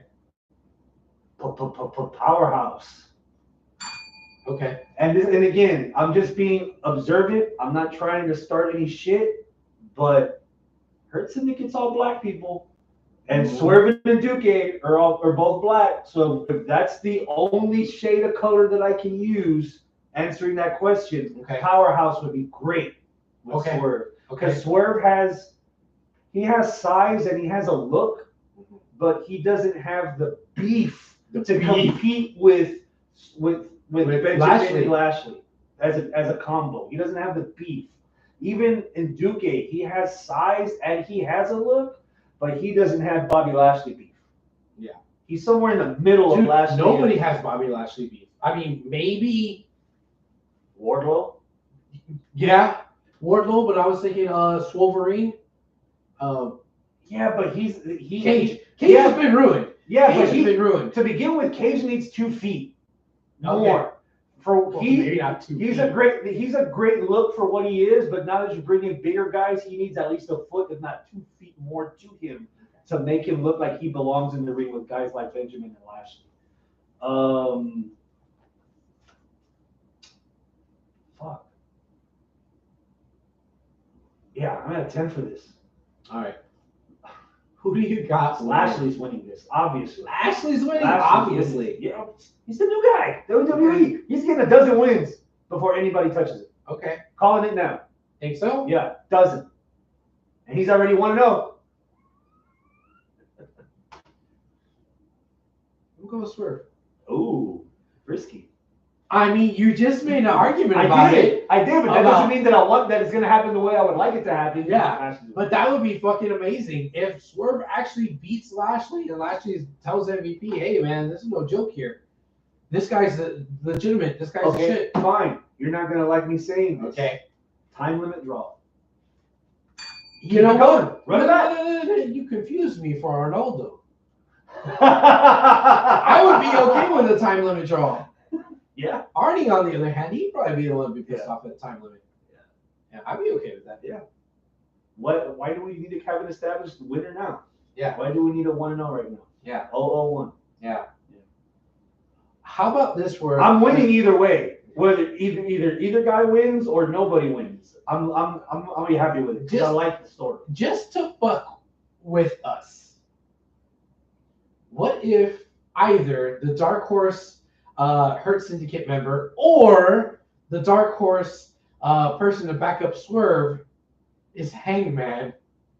Can you see Hangman going either way? If Hangman joins the Hurt Syndicate just to fuck up Swerve more, oh god, that'd be crazy.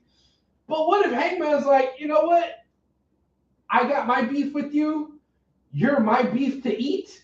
So I'm gonna help you take out these The other only guys. person that can kick his ass is me. At some point within the next 3 years, I'm expecting them to team up for something. Okay. Now, because I'm fucking jaded, would you waste that on Death Riders? Oh no, I would waste that on the Elite. But the Elite are the ones to save us from Death Riders. Are they? Or are they in league with them? Because it was after the Death Riders made their appearance and did what they did, that's when they ran away. Are the Elite in league with them, or are they running scared from them? Or is that the Elite as in the Bucks and Jack? But when Kenny finally comes back, Kenny rights the wrongs. I just know, as a fan of wrestling for as long as I am, the entertainment value as a fan watching Swerve and Hangman after what they put themselves through. Yeah. Like a stadium stampede match, and Swerve is looking for people, and he finds Hangman at the bar, and they share a beer together while two other opponents come, and that's the respect. Yeah. At some point, you're gonna get them together just to see the enemy of the enemy is my friend. Or maybe even not the respect, but the like. I hate him more than I hate you. No, not even that. Like rivalry. I'll beat him up better than you could beat him up.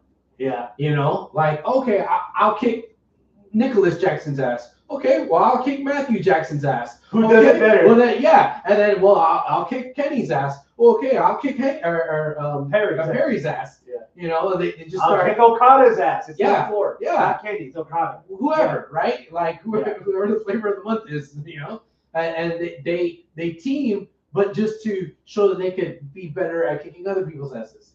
Yeah, I don't know. Yeah. Cool. Speaking of, Hangman Page against Jay White, they're running it back. 7. There's more interesting stuff that you could do with Hangman, like we just talked about. But again, that would also feel a little too soon. Would it? Okay. I would think Fair. So maybe keep him away. But then that also means that the leader of the Bangman gang is definitely not winning this. And that feels like a little bit of a waste for Switchblade. Didn't Jay White beat Hangman in the last pay-per-view? Did he? Yes, he did. Yes, he did. Hangman's winning this time. Yeah. Okay, so Hanger's winning. Yeah. 7. I'm also on a 7. Okay. It's been consistent. There could be a couple plot holes here and there. Yeah. But I like that Hangman's been jumping people in the Bang Bang gang to single out Jay. Tag match with Christian Cage against Juice. Mm-hmm. Again, I'm going to sound like him. I like Juice. He's a guy that sticks out. He's got his own charisma. He's got his own personality. I dare say he makes Jay White better. Okay. Jay White doesn't necessarily make Juice better, but I'm still a fan of Jay, and I still want to watch this match, and I think Hangman's going to take it. Yeah, I don't think Hangman's going to take it. I mean, if this was not blatantly a placeholder or an enhancement for Hangman and Jay White had a chance, and maybe if this was for something else that was more important to Jay White, I may be a little bit higher and maybe even say maybe Jay White's going to win this, but I don't know, man. Ever since he's been injured, the all the momentum that Jay White has gone out the window, and so is all the momentum for Bullet Club Gold. It's out the window. Yeah. Mercedes Moné against Chris Statlander for the TBS title. I'm at a 2. Holy shit. Yeah. I don't give a flying squirrel's purple asshole about Mercedes Moné. I'm at a 0. Okay. You're passing out a lot of zeros tonight. Yeah. I can't with Mercedes. Let's start with the biggest mistake. Okay. And it actually isn't Mercedes. Mm-hmm. I think they completely trashed Camille. Yeah. Okay. Camille as a heavy, as a muscle, as a protector of Mercedes. I think they botched her character completely. Yeah, because she's supposed to be a heavy in a sling, so she can't heavy. She's a heavy who can't heavy. So this is the promotion where I'm supposed to know all the wrestlers around the world. So I know that Camille has been NWA Women's World Champion for almost 2 years undefeated. Yeah. And the first thing you're going to do is put her in a match against Queen Aminata, who's her height. And then you're going to put her in a match against Chris Statlander to be fed Mercedes Moné instead of having the muscle actually be the muscle. Yeah. Here's an example. Darby's also feuding with the fucking Death Riders. Right. But he lost to Claudio last night. Right. So you have a reason for him and Claudio to keep feuding while Orange Cassidy is doing the John Moxley nonsense. Mm-hmm. So why does Mercedes need to defend the belt in every pay-per-view if we're doing one every month now? Mm-hmm. You could have had Statlander lose to Brickhouse on Dynamite and then had the rematch at the pay-per-view. Okay.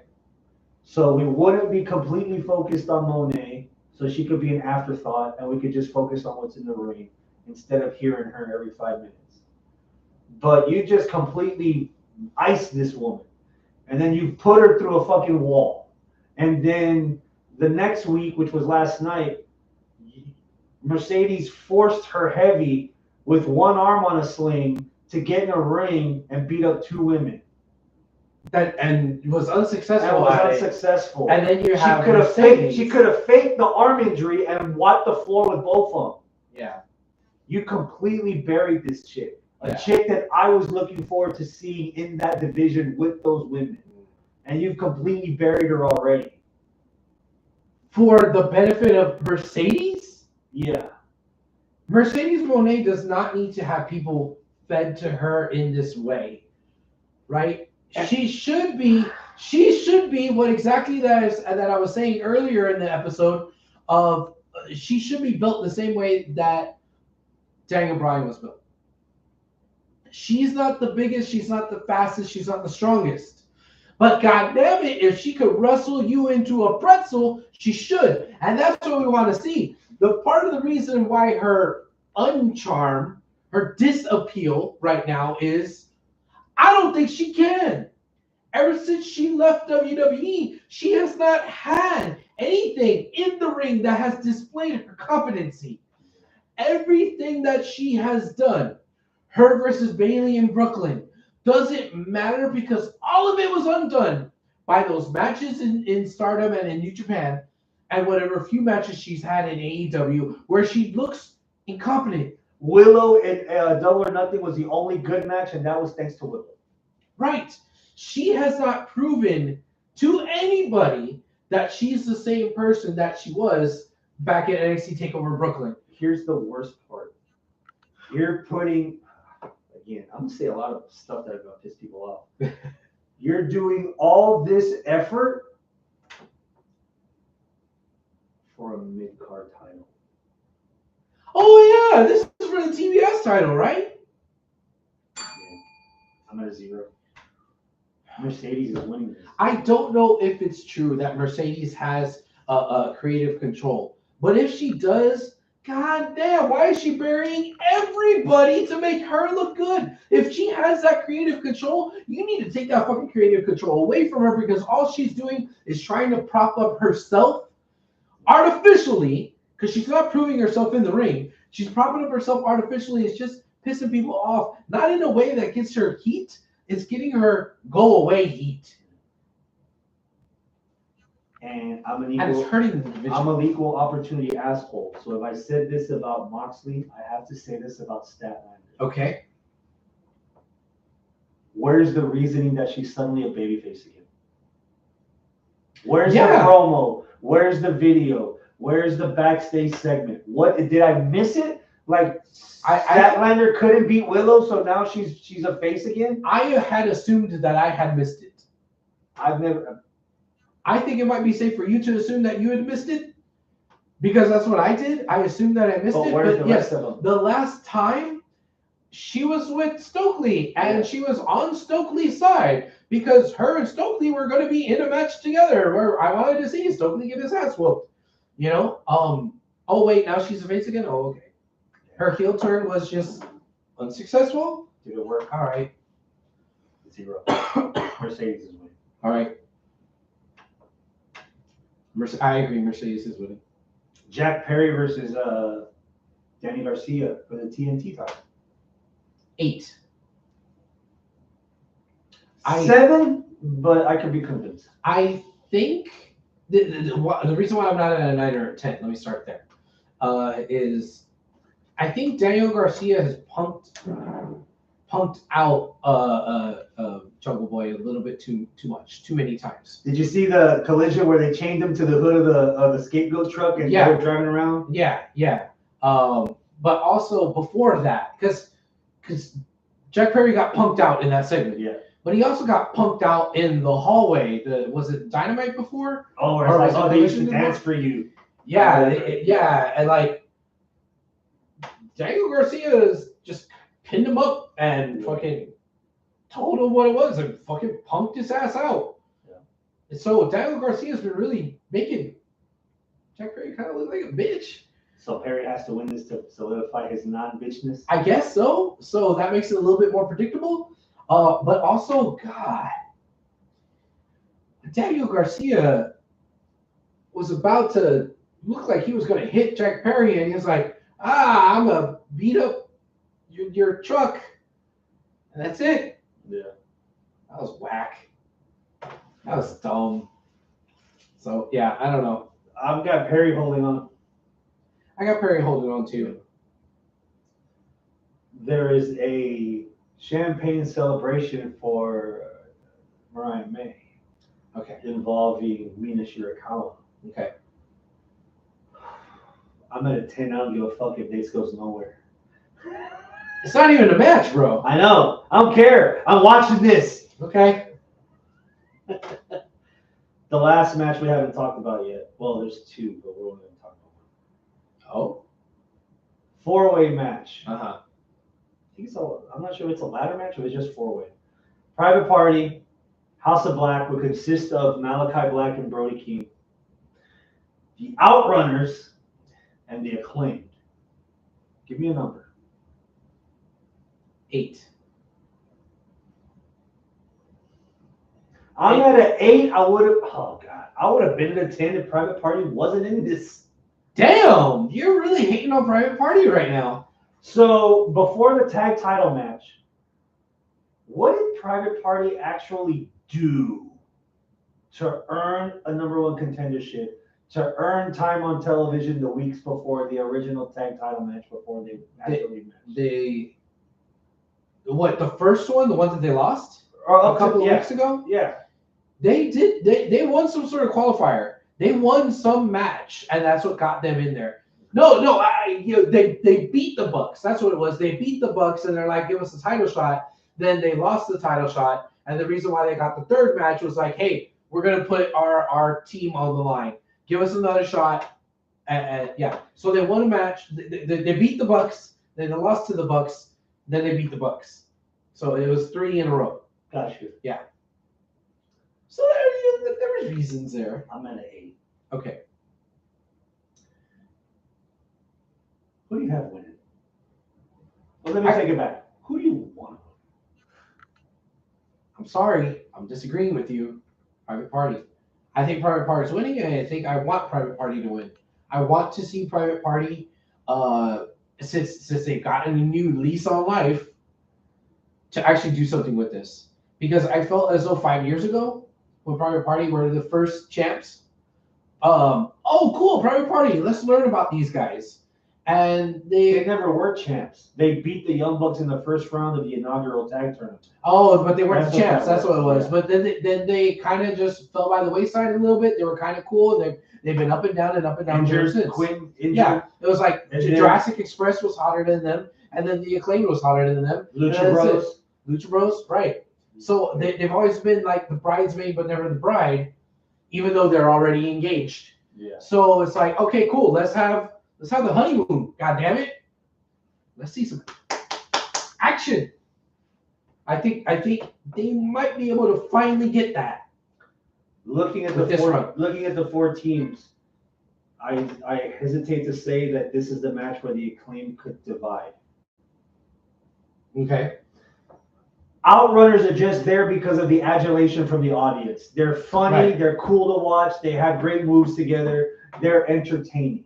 They would fit on SmackDown. Okay. If there's a team that is due gold, is not Private Party. It's fucking House of Black. They've been due some tag title gold for a minute. When it's them two, what are they called? The Keepers of the Black Throne? Kings of the Black Throne. Kings of the Black Throne. Yeah.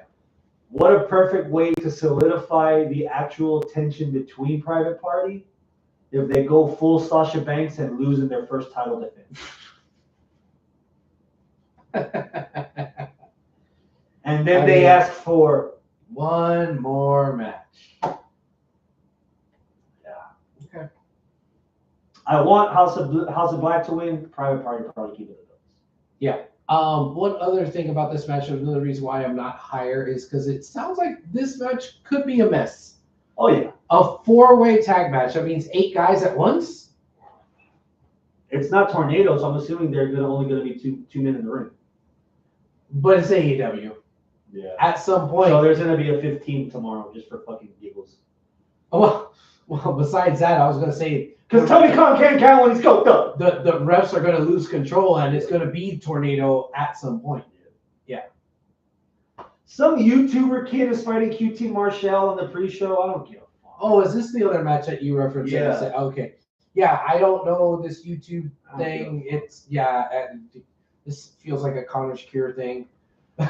This shouldn't warrant asking, but I'll throw it out anyway because I kind of already feel like I know what the answer is. Christian's not cashing in, is he? Like if Orange somehow survives the odds and then Christian just walks in and takes the belt, that's not happening. And the way as convoluted, as fucked up as the stupid takeover shit is, Death Rider crap is, Christian's not going to get involved in Death Rider business. Right. So I don't see him cashing in. Yeah. He has it. The only way that he cashes in is if Orange Cassidy wins and completely vanquishes the Death Riders, and there's no room for a rematch. The conglomeration actually comes out to help him, but since the conglomeration are busy with the Death Riders, here comes the patriarchy, and he's alone.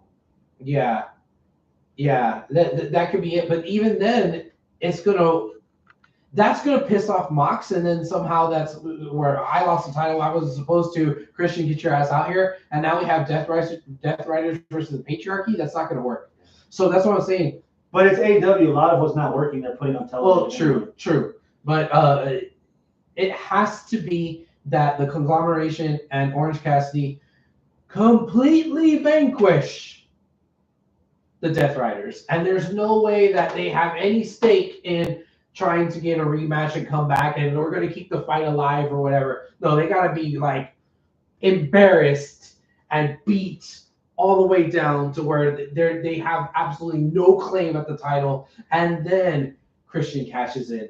And now we're going back to conglomeration versus Christian. And I think part of the intent is while Moxley has the belt, Death Riders have the power. Yeah. And he's not about to relinquish the power even for a minute right now. So there's no way he's gonna lose to Orange, and I don't think Christian's gonna medal. Yeah, they're not gonna medal. Christian's not gonna try to get that smoke. That being said, I have a question. How long does Christian's contract last? Assuming a year. Well, that's what we're assuming, but that's a very pertinent question. Yeah. Because how far into this year are we already? He won that at All Out. London. That was all in London. That was August. August. Yeah. So we're a quarter 3 of a months. year in. Yeah. 3 months in. And there's no guarantee Christian wins the belt if he cashes in. Right, he but Darby and lose. If it is a year, you got 9 months left. Yeah. You know, TikTok. All right, that's a pay-per-view for now. Okay. Overall number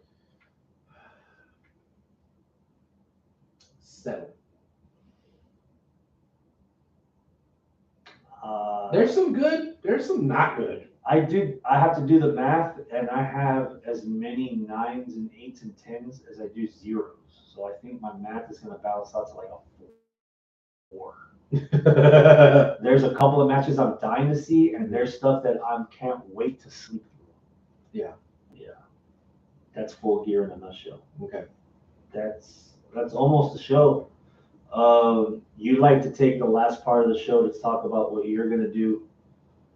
So yes. Before you do that, I'm going to take up a little bit of chunk of the show because we don't have to do this quite often. January 19th, TNA Genesis, live in Dallas the day before Martin Luther King. Tickets are on sale right now. Cheapest seats are general admission, $25. Yeah. That's a steal, especially for one of the bigger TNA pay-per-views. This is an actual pay-per-view. This isn't from their TNA like streaming service that they do shows just for the streaming service. No. The following Thursday, TNA will be airing a live episode of Impact from San Antonio. Nice. Which will be interesting. That's something that I might want to watch. Let's see.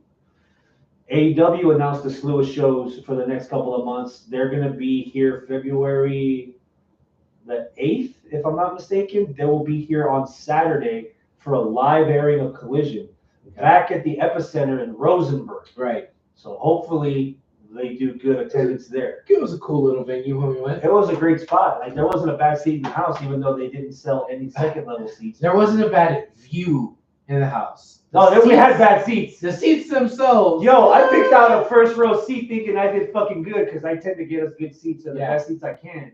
That fucking boom camera just blocked us completely. Yeah. We played musical chairs. No, well, what I was referencing was the actual seats themselves that kept breaking. Oh shit! Cause we broke it. We literally broke in the arena one of the first shows. Yeah. Tickets for All In Texas go on sale in 2 weeks. Luxury packages, luxury tickets are already on sale now.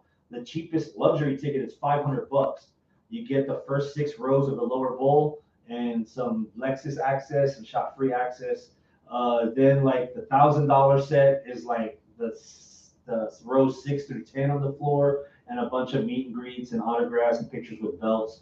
And then the $1,500 tickets are the first 5 rows on the floor plus meet and greet, laminated tickets, fucking early access, merch, limited merch, customer free merch or line free merch, whatever. Nice. So that's up in the pipeline. We mentioned it earlier. Last Raw of 2024, the last 2-hour Raw we'll see probably in our lifetime.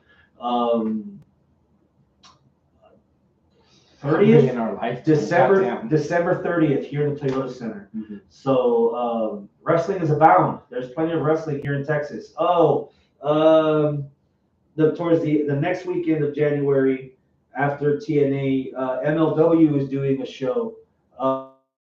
Kings of Coliseum, they're doing it at the NYTex Arena in Dallas also. And that's going to be live on YouTube for free or something.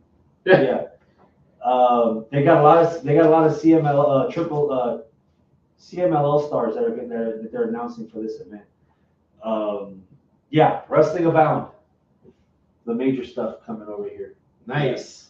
Yeah. So while you're talking about the bigger indie promotions and some of the other national TV promotions, there is a lot of wrestling that abounds.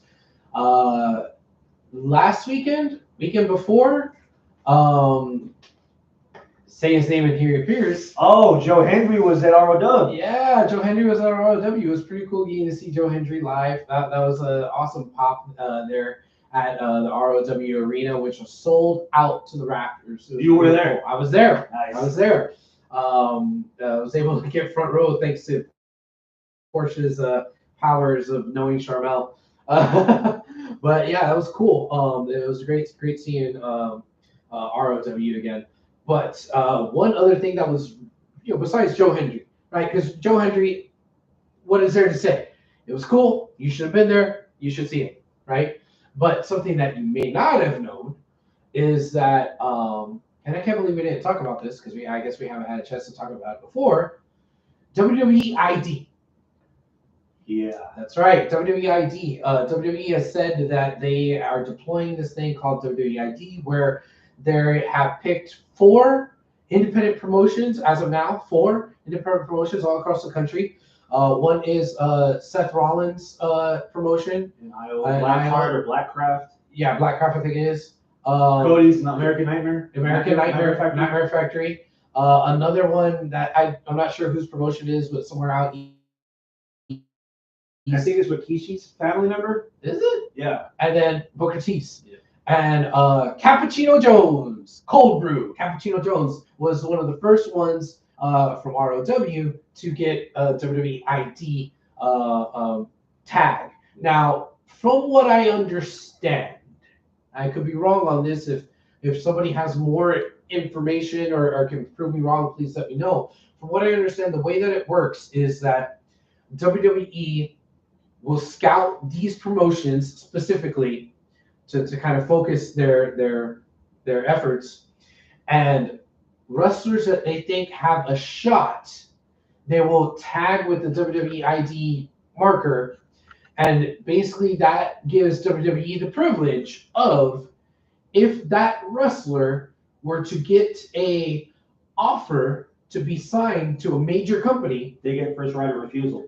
Right. Yeah. So if like TNA comes around and says, "Hey, we'll give you, $55,000 to sign a 1-year contract," WWE could be, no. We'll give you 60. We'll give you 60, right? And then they could take them on. So they're not signing them outright. They're saying we reserve the right to sign you if the time comes where more people are fighting over you. So yes, Cold Brew Cappuccino Jones was the first one. While we were there, somebody else, which I wish I caught his name because he was a badass fucking wrestler. He did really good job in that match. After the match, Booker came out. It's like, oh, well, what's Booker doing? And he was like, I have something for you. And he takes out of his breast pocket of his suit, hands it to him, and it was a paper that said WWE ID on it. So now there's 2. There's about 6 or 7 that I've seen online already. Well, just right now, as we were recording, Arnoldo sent to us in our group chat that Kylie Ray has been announced for WWE ID program at the freelance wrestling event. I don't know where freelance wrestling is, but whatever. So Smiley Kylie now has that, which is also an ROW alum. So interesting to see. Also, is about dependable as Leo Rush. We know her back. We know enough of her career of, I'm here. Okay, I'm not gonna be here no more. Oh, I'm doing this now. Oh, I'm not doing this anymore. Oh, I'm gonna focus on my wrestling career. Oh, my wrestling career is over. And then, yeah.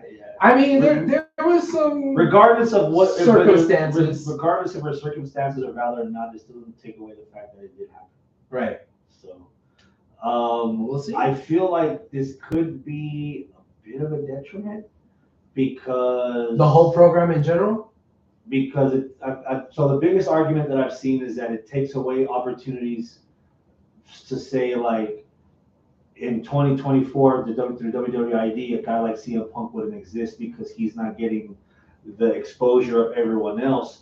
The only people that are getting the right to this exposure are Booker T, who spent the last 15 years in WWE, Cody Rhodes, who's now training people to be in WWE, Seth Rollins, who's currently, even though he's an indie guy, is teaching a WWE style. And if the other school is what I think it is, that's like Rikishi's brother or one of the another Fatu that runs the school, they're going to be teaching the bare bones WWE style. Right.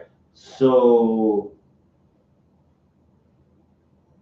it takes away an opportunity from someone to. It feels like they're streamlining the process to where the only way you can ever get to WWE is by this funnel. Well, I think I might disagree with that because I think it's another funnel. Because the other funnel was just going to the PC, which if you're talking about WWE indoctrination, that's 100% pure grade, uncut WWE indoctrination. Whereas these guys here, some of them, yeah, they're going to get trained by Book and by Seth or whatever, but they're still taking other bookings elsewhere as well. So they're going to get a little bit more exposure. So I think it's a better alternative than just, oh, we're only dealing with people that are in the PC. I think it's a step in the right direction. But yeah, it's not like how it was before. That also becomes the problem again, equal opportunity. If I'm saying that ROH as a brand should die, and they should do something different to develop talent that doesn't necessarily have to be aired on the television to try to be canon to other stuff that's already on their television. Half the people in NXT right now should either be on the main roster right now or be downgraded to these ID territories. Do we really need an NXT on television if we have all these other options for them to train? I think it's just another layer of Dante's Inferno here. You know, you're going to have the WWE ID with these promotions, and you're going to have the people at the PC, then you're going to have NXT, and then you're going to have Raw and SmackDown. So it's like... So it's like 9 interviews to get the job you want. Yeah, right now. Yeah. What are you going to be doing in the foreseeable future? So on the 30th, which is the same day as Survivor Series, of course, same day as Survivor Series, is Santa Slam. Riot Wrestling presents Santa Slam. It's the second ever Santa Slam. Santa Slam is what started it all for Riot. Before Riot was Riot, there was Santa Slam. After UPW was dead and gone, there was Santa Slam, where basically it is a charity event. It's basically a toy drive. You do not have to pay to buy a ticket. Your admission is to bring a toy or whatever monetary donation you want. If you want to give cash instead of bringing a toy, that's cool. And all of that will go towards, trying to get a good Christmas for the kind kids of Santa Fe, Texas, and the surrounding area. So yeah, come on out, bring a toy or bring a donation, and see some great wrestling. And that's going to be on the 30th of this month. Santa Slam, November the 30th. Will you be ring announcing or color commentary? Maybe both. Our ring announcer, Steven Steller, has a booking somewhere else. So you sure you're not going to early Texas the next day? Yeah, I know, right? Steven, he has a booking outside of the state, which is really great for him. So congratulations, Steven Steller. That's awesome. Another thing that is happening with Steven Steller is that he just had his first actual wrestling match, not being a ring announcer, at TASW 2 weekends ago, last weekend, something like that. So yeah, that was pretty cool. So he's been apparently training. I didn't know. And he had a match at TASW. Awesome. So I don't know if his career pathway is now diverging more into the in-ring competitiveness instead of the ring announcing, but we'll see. But for Santa Slam, he's not there. So there's been talk of me pulling double duty and doing ring announcing and commentary, or doing one or the other. We might need to find a different commentator. We might need to find a different ring announcer. I don't know. But either way, your boy is going to be there, and I'll have either one or two jobs that night. Yeah. Sounds good. Yeah. So can I get you here next week to preview Survivor Series? Not on Thursday, because Thursday is Thanksgiving. So, I believe that we had agreed upon Tuesday. Tuesday. We can make that happen. All right. So next Tuesday, guys. Next Tuesday. Well, this Tuesday coming up, right? So 5 days from now, Tuesday coming up. That's going to be our next episode. That's where we're going to preview Survivor Series. Gotcha. Right. One more thing. Oh, one more thing. Here we go. I'm giving you 30 seconds. Bitch, moan, grieve, mourn the election. Go. God damn.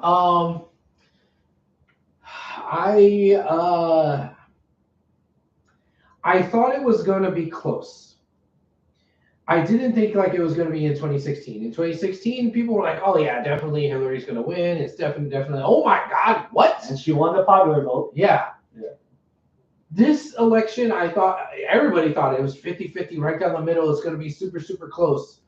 I wasn't expecting a shellacking. I wasn't expecting the red wave, as it were. So it was shocking, but in a completely different way. So yeah, I'm not happy with the result. That's just me.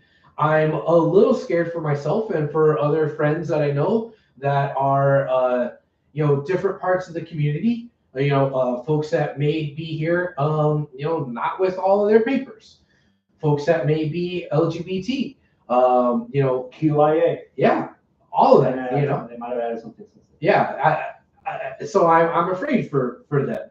I'm afraid for how much reproductive rights are going to get restricted.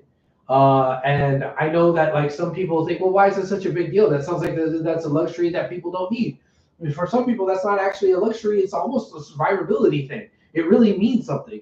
So I think when 2016 happened, I thought it was like, oh, this is going to be a fucking circus. But at least there's going to be guardrails. This time there's not.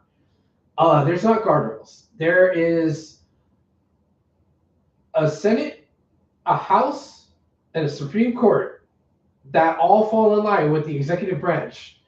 And there's been 4 years worth of planning by the elites, the wealthy elites, the oligarchy in the United States, where they've put plans. Whether or not the Orange Cheeto Man says that he was part of the planning, I don't know. There were plans that were made for him. And those plans are fucking scary. 2025? Yeah. 2025? Yeah, that shit is scary. If they do half of the shit that's in there, it's scary. So yeah, I don't know if you know what you wished for the other half of the country. Basically. Like I know what you voted for. You voted for making the price of bread, eggs, and gas go down. I get it. I go to HEB and I go to the gas station too. I got gas today at $1.99 a gallon. Yeah. So what the fuck are we doing? And my stocks went up as well. So I get it. Yeah. But at what cost? At the cost of all these other folks. We're going to see kids in cages again. We're going to see immigrants pulled from their families. Bust around the country. Yeah. Sent to their home country that they haven't been to since they were 2 years old. Don't know anybody that's there. Or maybe get sent back to a country that's their home country that they weren't even born in. Or sent back to a country that were trying to escape and they wind up getting shot and killed by the people that were trying to hide from. Yeah. Or what if we have, and it doesn't stop there? What if it doesn't stop with immigrants? When once they're done rounding up the immigrants, they start rounding up all the transgender folk, right? Putting them in camps. But camps to do what? What the fuck are they going to do in a camp? Oh, take away their HRT? So they start untransitioning? You're messing with their fucking hormones. You're literally changing their body. You're treating them as a science experiment when you're not the actual scientist that you know what the fuck to do. You're taking it away when they have meticulously tried to figure out the right combination of HRT to actually put in their body and brand and all that and work with the actual doctor to get a good result. You're just going to take it away? And people fucking hate this when this comparison is drawn, but this happened. This is history. The camps in Germany were deportation camps. They were going to deport the Jews. When they realized that it was too big of a population to deport, and they couldn't figure out the logistics, it was a logistical nightmare. Started cooking. They started cooking them. Yeah. And that's a harsh way to say it, but the typical way of English is not getting through to like the lowest common denominators. You have to put it in the language that they will understand. They got cooked. So if you're going to round up all the Mexicans, you're going to round up all the trans folk and try to do stuff with them that you think is desirable, there's going to be too many people and too much of a logistical fucking nightmare that the conditions in those camps are going to be fucking deplorable, and it's going to get to a point where the only logical, quote unquote, logical thing to do is to cook them.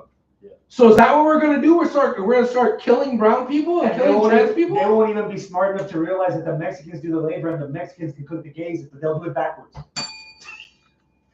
So this is gonna sound awful again, but I am a straight male. Most of the shit that comes out of Trump's mouth will not affect me. Yeah.